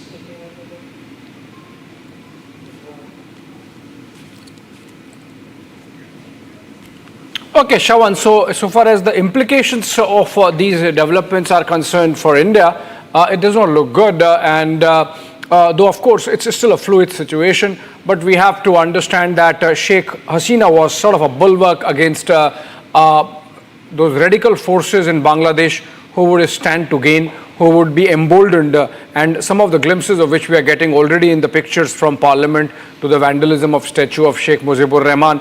And I think it is in some ways a negative for India's security environment. Remember, we have a very porous open border with Bangladesh, not all of it fenced, and illegal infiltration from Bangladesh is a serious issue even in the best of times. And now with the forces inimical to India effectively controlling the narrative there on the ground, I think we will need to really up our game in terms of taking care of our security in the northeast, larger northeast, and also in fact rest of the country. Remember, Shravan, let's not forget that just last year 5 Jamaatul Mujahideen Bangladesh operatives were arrested and the NIA tried them and convicted, an NIA court convicted them in Bengaluru. And so you can imagine the deep tentacles that these anti-India forces have in Bangladesh, and Sheikh Hasina was actually acting against them. In fact, just 3 days back she had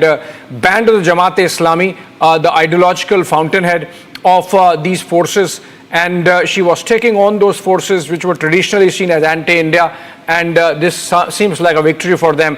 And hence Sheikh Hasina's the regime change, which has led to Sheikh Hasina going out of the dynamics in Dhaka, is not a good development for India, unless there are certain things that we don't know. But these pictures, and these are horrific pictures, Shravan. I'm really uncomfortable about these pictures of Sheikh Mujibur Rahman statues being vandalized, his pictures being torn apart. And remember, this bulldozer is a hammer on this thought that Bangladesh came out of a genocide which was launched by the Pakistani army, that Bangladesh was liberated from Pakistan by this man, and for these Bangladeshis to be hammering at the pictures of Sheikh Mujibur Rahman, it's clear where their sentiments lie. They are actually not patriots. They are not in love with Bangladesh at all. Otherwise, they would not have dared to do what they are doing with the pictures and statues of Bangabandhu Sheikh Mujibur Rahman. And that gives you an idea of who's effectively behind this coup, who's essentially guiding these protesters, or who has been the motivator in chief. These are live pictures of total chaos in Bangladesh, and protest march still continuing from in Dhaka, and these are pictures courtesy Jamuna TV, Shravan. And Sheikh Hasina, of course, continues to remain in transit in New Delhi. She would be leaving possibly tomorrow or day after, once the formalities for her political asylum in the United Kingdom are completed. But till then, she's of course a guest of India. We are a reluctant host, remember, with the kind of anti-India sentiment gaining ground in Dhaka. And the fact that she has not sought political asylum from India, she has not made any demands, in fact, just a facilitation so that she can make that transit to her ultimate destination, which happens to be London as of now. And again, coming back to these pictures, Shravan, very sad day for the Bangladeshis who had fought for their independence. Remember, Bangladesh became independent in 1971, there are still so many people who had fought that battle of liberation, that liberation war against Pakistan, and they are still alive. It must be paining their hearts and souls to be seeing these pictures today when these vandals, absolutely pro-Pakistani elements, ISI bankrolled jihadis taking over Dhaka. I don't know for how long, perhaps briefly, but irrespective, what is important is that this is really a really sad day for those who dreamt of a Bangladesh which was liberal, who dreamt of a Bangladesh which was Bengali, who dreamt of a Bangladesh which was not radicalized as Pakistan was. Those people who fought against the Pakistan army, I think it's a very sad day for them, because the generals in Rawalpindi might be having a laugh today at the manner in which things have really panned out in Dhaka over the last 24 hours. That's right, Abhishek. Undoubtedly a sad day in the history of Bangladesh. Not the first time that Sheikh Hasina has really seen this kind of turmoil in her political career. In the 20 years of political career that she's had in two separate terms also, we've seen the kind of protest that she has seen. But this perhaps is one of the biggest tests that Sheikh Hasina witnesses right now. Ladies and gentlemen, there's some more breaking news now coming in. We'll also keep changing the images that we're bringing in right now. A snapshot of all the images coming into our newsroom. One, of course, what's really happening on the streets of Bangladesh, particularly with the protesters, going amok.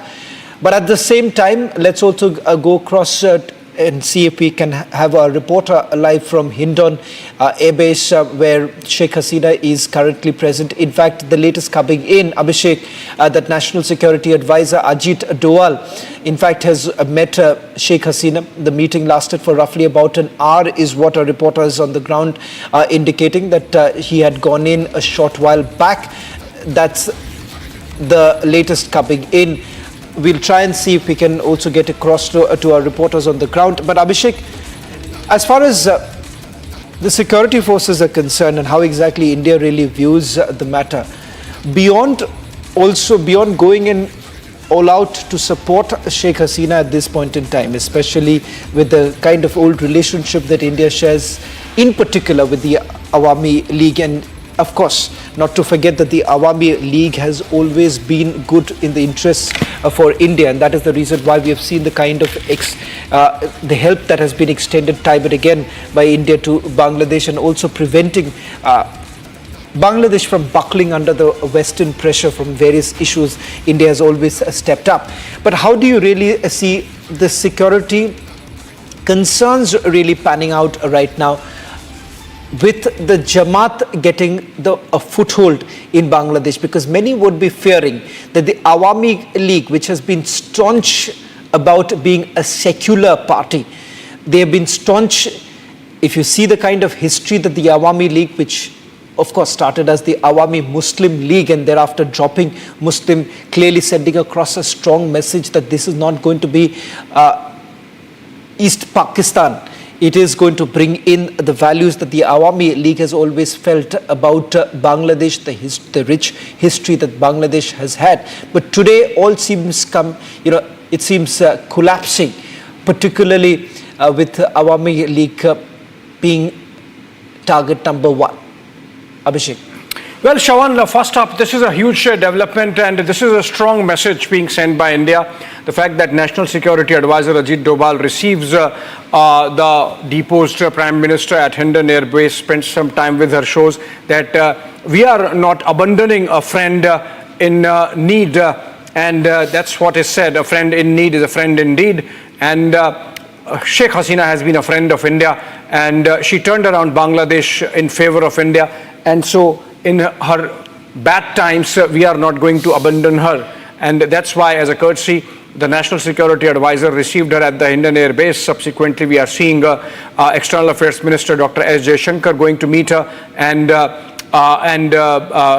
fully involved in the process of facilitating her onward journey to London. That's a choice Sheikh Hasina has made. Remember, the External Affairs Minister told media persons in Parliament that whatever she asked for would be provided for. As of now, she has not made any demands. Coming back to the security situation, obviously these are not good portents for India. These are not good developments that have taken place over the last couple of days, and these pictures are very discomforting insofar as India's national security environment is concerned, and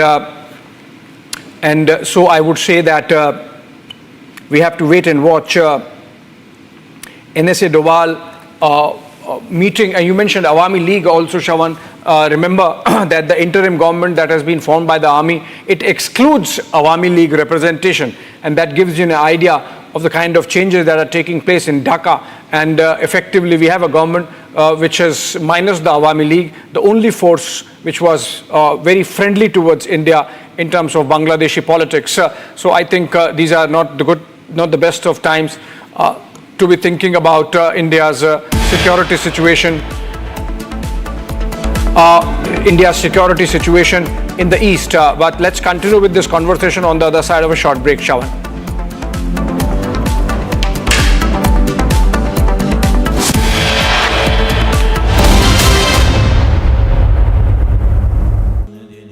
Now you can study 5-year law degrees in Dubai at Amity, approved by the Bar Council of India. Amity University Dubai has been ranked as the best campus in the Middle East, with students from over 50 nationalities. To study law in Dubai, visit amity.edu/Dubai.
Bangladesh Prime Minister Sheikh Hasina ousted.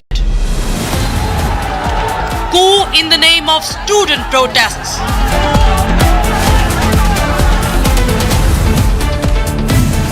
US-China park access warning signals to India. Debating tonight at 8 p.m. Crazy Kamala, ultra left, you know that. She was here a week ago, lots of empty seats.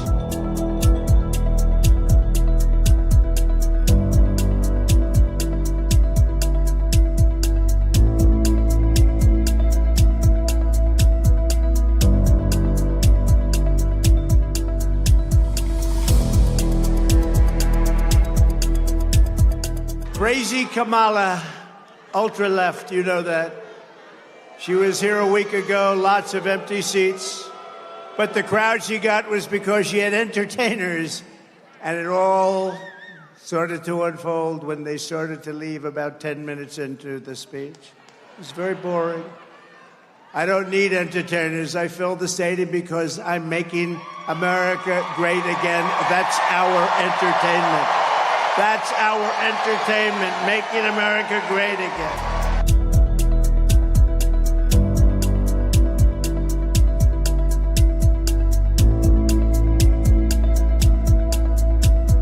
What else are you going to do to fix this problem with inflation? All right, thank you. Well, let's start with this. Prices have gone up, and families and individuals are dealing with the realities of that bread costs more, that gas costs more. And we have to understand what that means. That's about the cost of living going up.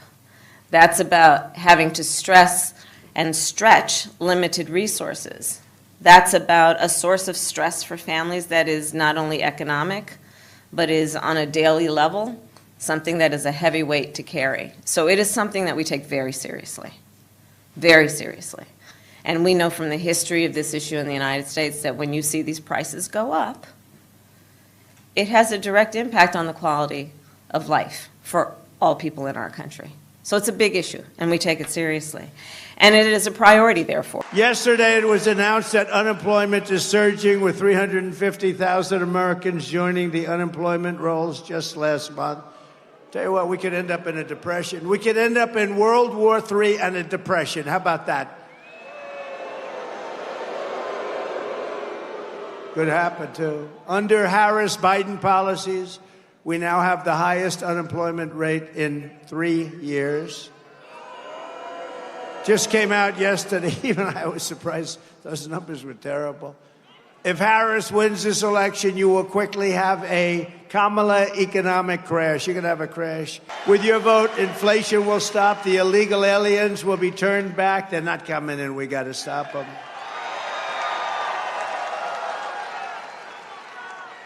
Did you see where she's now saying, oh, we had a very good border, oh, great. They had the worst border in the history of the world. It's all misinformation. That's all they're good at, that and cheating on elections. They're very good at that.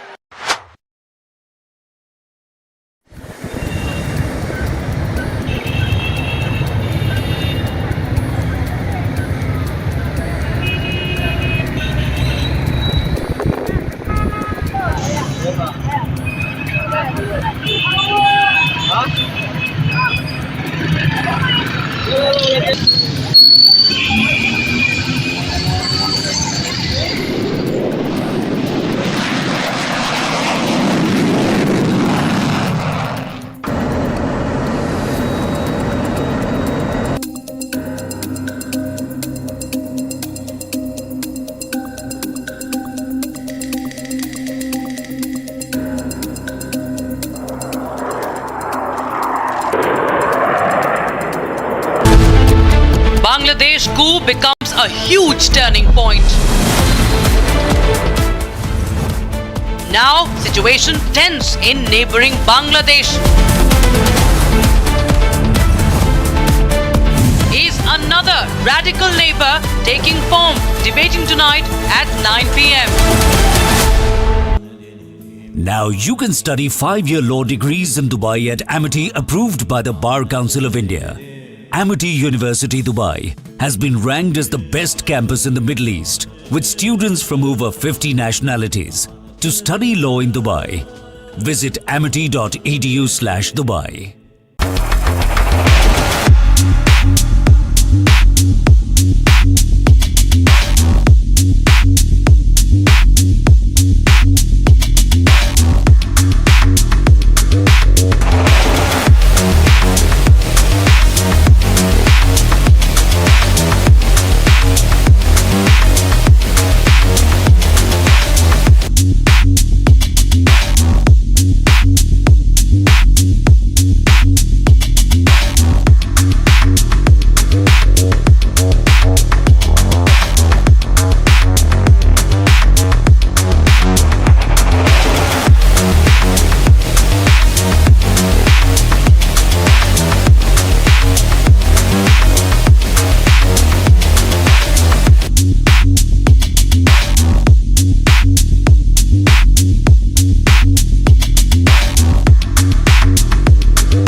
Presenting by Royal Global University. Northeast can't wait. Padho, kuch bano.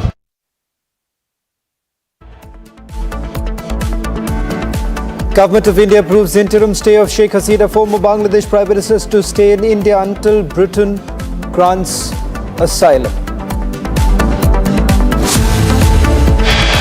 Complete chaos on streets of Bangladesh. Protests ransack parliament and Hasina's residence. Bangladesh now in military coup. An External Affairs Minister S. Jaishankar briefs Prime Minister Modi in Parliament over the situation in Bangladesh.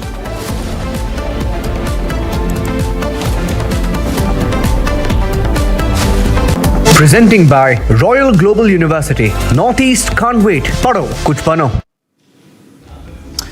Ladies and gentlemen, the former Prime Minister of Bangladesh, Sheikh Hasina, has resigned and has landed in India. Several news reports indicate that there have been massive protests that are taking place in Bangladesh, and amidst that, the government, you've had Sheikh Hasina, who was forced to quit. More than 106 lives have been lost in the last 2 days. The central government, in fact, had approved Sheikh Hasina's interim stay till she gets the asylum in United Kingdom. Let me just quickly recap of what we know so far. Ladies and gentlemen, around 2:30 this afternoon, Sheikh Hasina had to flee from Bangladesh. In fact, a C-130 military aircraft that was used by Sheikh Hasina to land in the national capital. It was in Hindon around 5:30 this evening when Sheikh Hasina landed.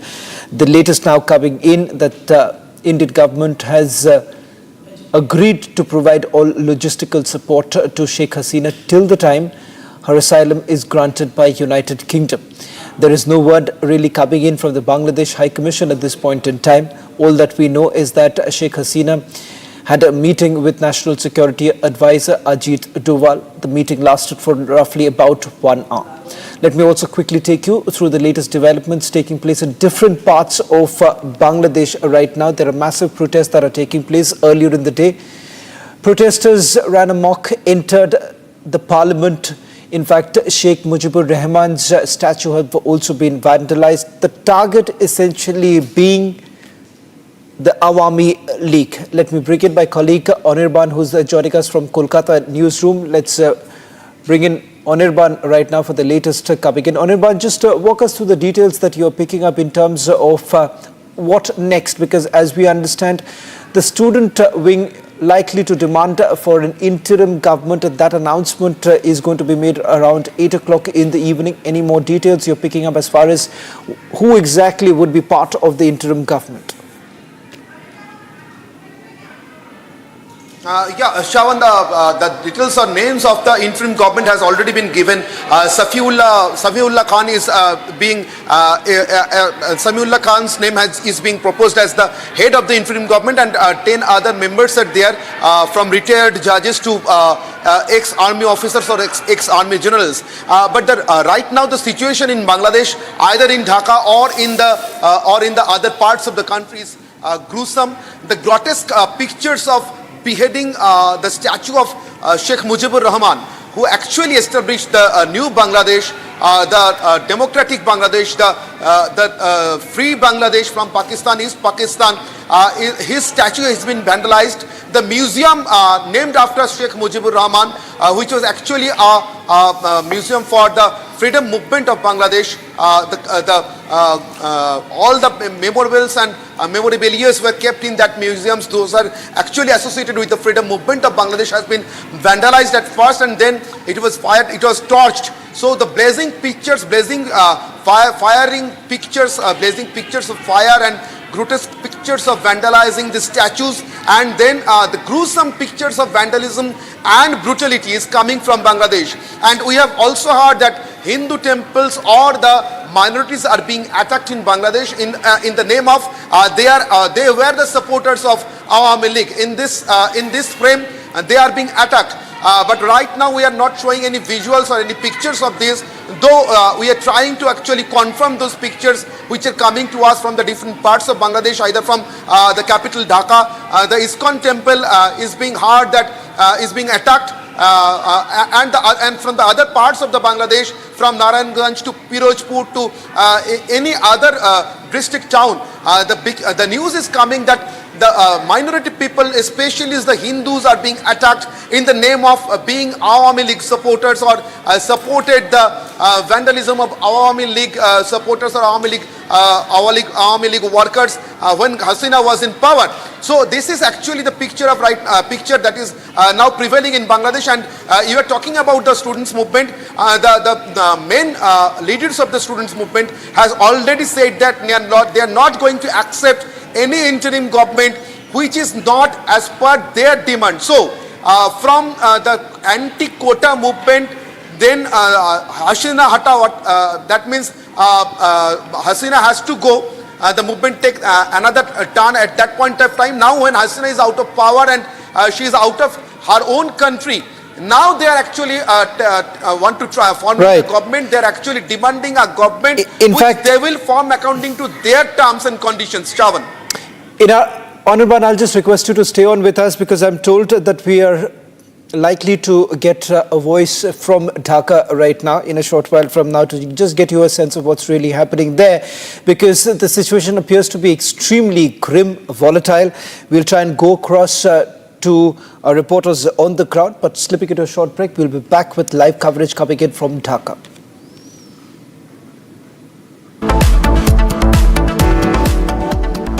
Panja. Crazy Kamala, ultra left, you know that. She was here a week ago, lots of empty seats.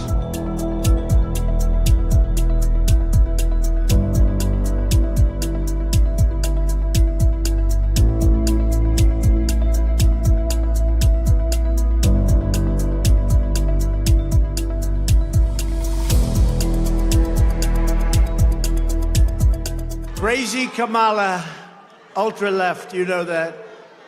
She was here a week ago, lots of empty seats. But the crowd she got was because she had entertainers. And it all started to unfold when they started to leave about 10 minutes into the speech. It was very boring.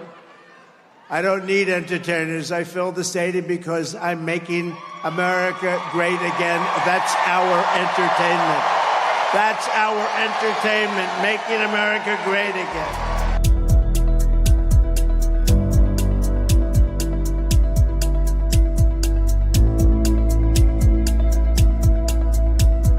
What else are you going to do to fix this problem with inflation?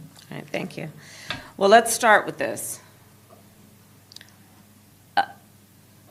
Prices have gone up, and families and individuals are dealing with the realities of that bread costs more, that gas costs more.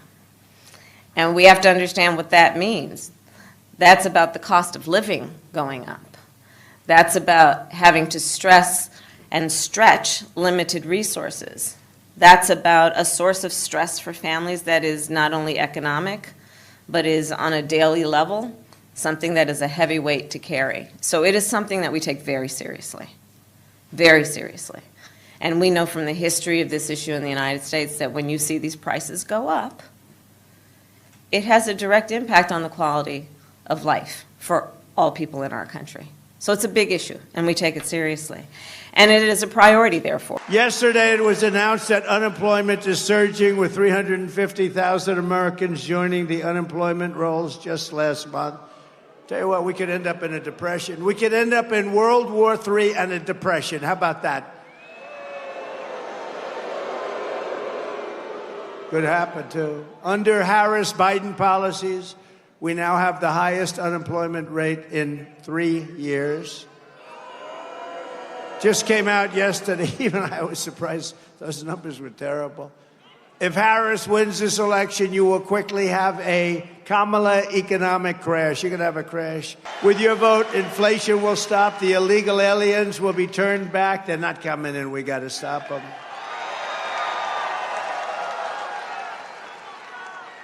Did you see where she's now saying, oh, we had a very good border. Oh, great. They had the worst border in the history of the world. It's all misinformation. That's all they're good at, that and cheating on elections. They're very good at that.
Bangladesh Prime Minister Sheikh Hasina ousted. Coup in the name of student protests.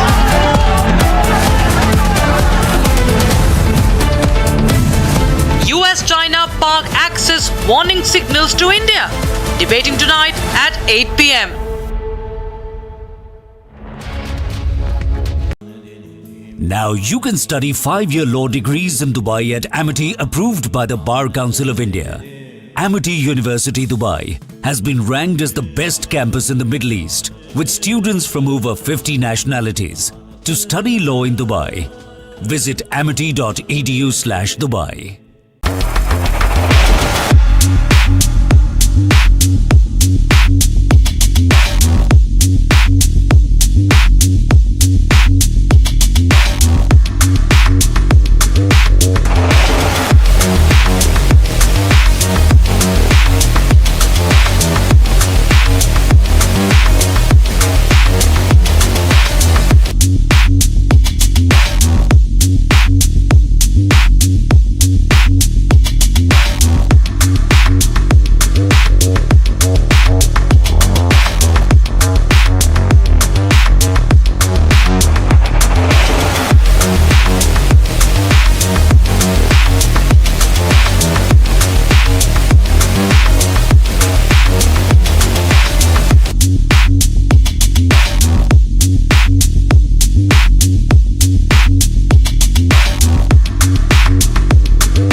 Ladies and gentlemen, it's perhaps the biggest flashpoint at India's doorstep. What's really happening currently in Bangladesh? Let me also bring in Rashid Himu. He's joining us from Dhaka. He's also been part of the protests. Rashid, what many thought was a student protest, it turns out that's not the case. It's largely political in nature, and the aim was only to remove Sheikh Hasina. Very first of all, I'm from Chittagong. So, as all of you know, these protests have been going on from last month, and it's not basically started from any political issues. It's basically from students' rights about quota. So, student arises their voices for this quota and started their protest. First of all, they started their protest with a very normal situation, but day by day it's gone worse, and government try to control them, and even police and force showed their brutality and killed so many students and showed the crew. But Rashid, can you deny? But Rashid, can you deny the involvement of the Jamaat? And the fact is this, that it is just not a student protest. There are political parties who are involved. You have the BNP being part of the protest. So how exactly can you say that this is not a political protest? So from my end, I don't think that that was a political protest. If political protest it was, then it started from any political parties or political involvement. But the whole thing started from mass students, and mass students was involved in this protest. So their concern, their focus was not against government. So they started their protest to reform the quota and to ensure the basic rights. If that is the case, Rashid, you've had your apex court deciding upon the future of the reservation policy, a policy that has existed right from the independence of Bangladesh. As a citizen, does it not sadden you, the man who was responsible for the creation of Bangladesh, the man who brought in freedom for your country, today his statue, his institutions are being vandalized? As a citizen, perhaps you should be worried. As a citizen, you should be not only worried but also saddened by a grim future ahead for your nation. Yes, obviously, that's not I'm supporting about such kind of activities. It's a kind of crime for the nations. So, besides the students, there are some parties who indulge in such kind of attacking activities. So, whenever right now the situation is beyond the control, even government failed to control the whole population of Bangladesh. So some such kind of criminal activities happening besides the protest. Rashid, I just want to get a quick sense of what's really happening in other parts of the country. In Chittagong itself, could you tell us what's the current situation like? As I understand that the protests are taking place not just in Dhaka but various other cities. What more can you help us understand? So basically, in Chittagong, yesterday there is a protest on New Market area. So and today there is a curfew from the government end. And so from the morning, the scenario was quiet. But after hearing the news about the resigning of Sheikh Hasina, so people started to came up on the roads and started to do michil, and they're like literally celebrating the victory. And I found the happiness, I found the satisfaction of independence on people's face, and not only students, all the housewives, the family members, all the family members are come towards the road, and all them are Rashid, celebrated. can I just quickly ask you this? Can I quickly ask you this? The man who created Bangladesh, the man who fought for the freedom of Bangladesh, would have always felt that Bangladesh should remain a secular country. Awami League essentially stood for that. Today, are you not playing into the hands of radicals in the country? And the fact of the matter is this, that would you be okay with the kind of interference that the West has had in your country? Sheikh Hasina was fighting against the Western interference, Western influence. So obviously what you're showing that Obviously, we are admitting that Sheikh Mujib was the father of nation, and he had the lots of contribution towards the independence of Bangladesh, and we all are the respect towards him. So it's not obviously acceptable, and it's a kind of inhumane words to destroy the national things and regarding Sheikh Mujib. So. And whatever you're saying, that Sheikh Hasina, what have doing Sheikh Hasina? Yes, Sheikh Hasina was doing great, but recent days about quota, as I was involved in this protest. So she was failed to control the overall scenario and come up with a fruitful solution. So that's why right now the worst scenario happening. Well, thank you very much, Rashid Hibu, for joining us from Chittagong and getting us a sense of what's really happening on the ground. As we understand, the situation remains grim, extremely volatile in various parts of Bangladesh, a situation that India is monitoring very closely. Slipping into a short break. On the other side, getting you the latest from Bangladesh as to what's really happening, and not to forget, as this is turning out to be the biggest flashpoint at India's doorstep. We'll get you the latest.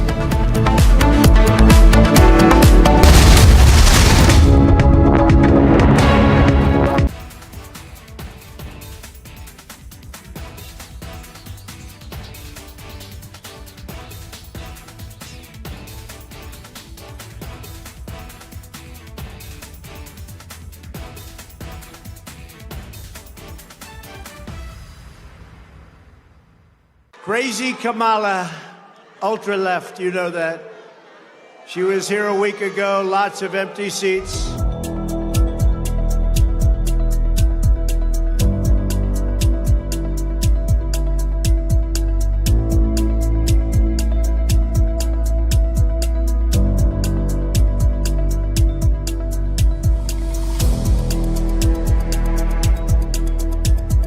Crazy Kamala, ultra-left, you know that. She was here a week ago, lots of empty seats. But the crowd she got was because she had entertainers. And it all started to unfold when they started to leave about 10 minutes into the speech. It was very boring. I don't need entertainers. I fill the stadium because I'm making America great again. That's our entertainment. That's our entertainment, making America great again.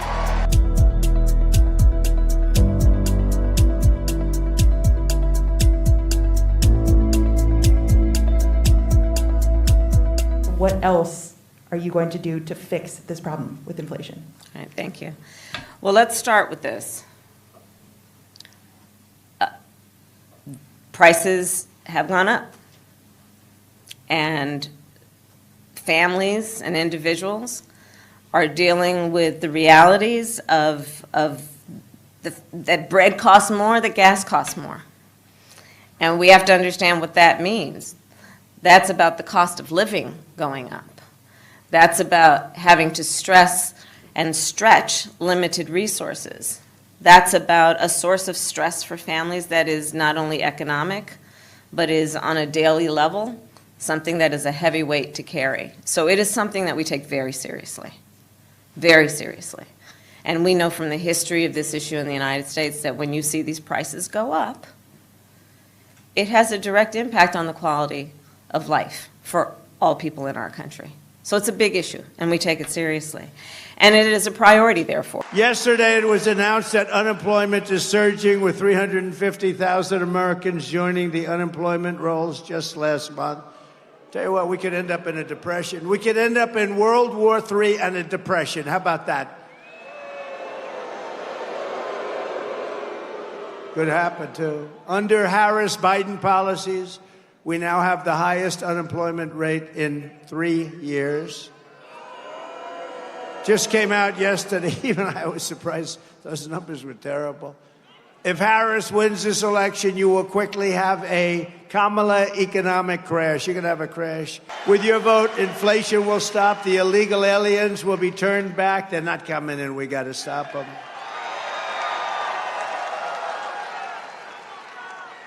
Did you see where she's now saying, oh, we had a very good border. Oh, great. They had the worst border in the history of the world. It's all misinformation. That's all they're good at, that and cheating on elections. They're very good at that.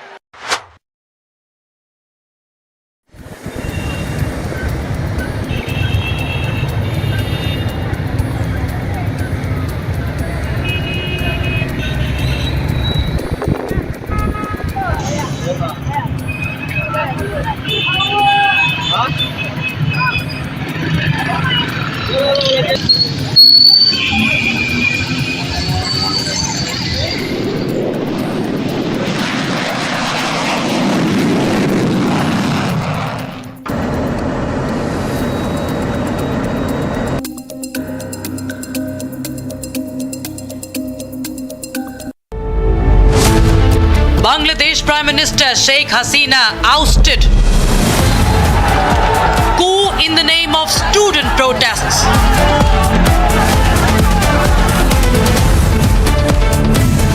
US-China park access warning signals to India. Debating tonight at 8 p.m. Now you can study 5-year law degrees in Dubai at Amity, approved by the Bar Council of India. Amity University Dubai has been ranked as the best campus in the Middle East, with students from over 50 nationalities. To study law in Dubai, visit amity.edu/Dubai.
Republic Media Network is very proud to partner with Kitply, a well-known name in the Indian plywood industry, which has just launched Kitply BioBond, a product that helps you breathe better and live better.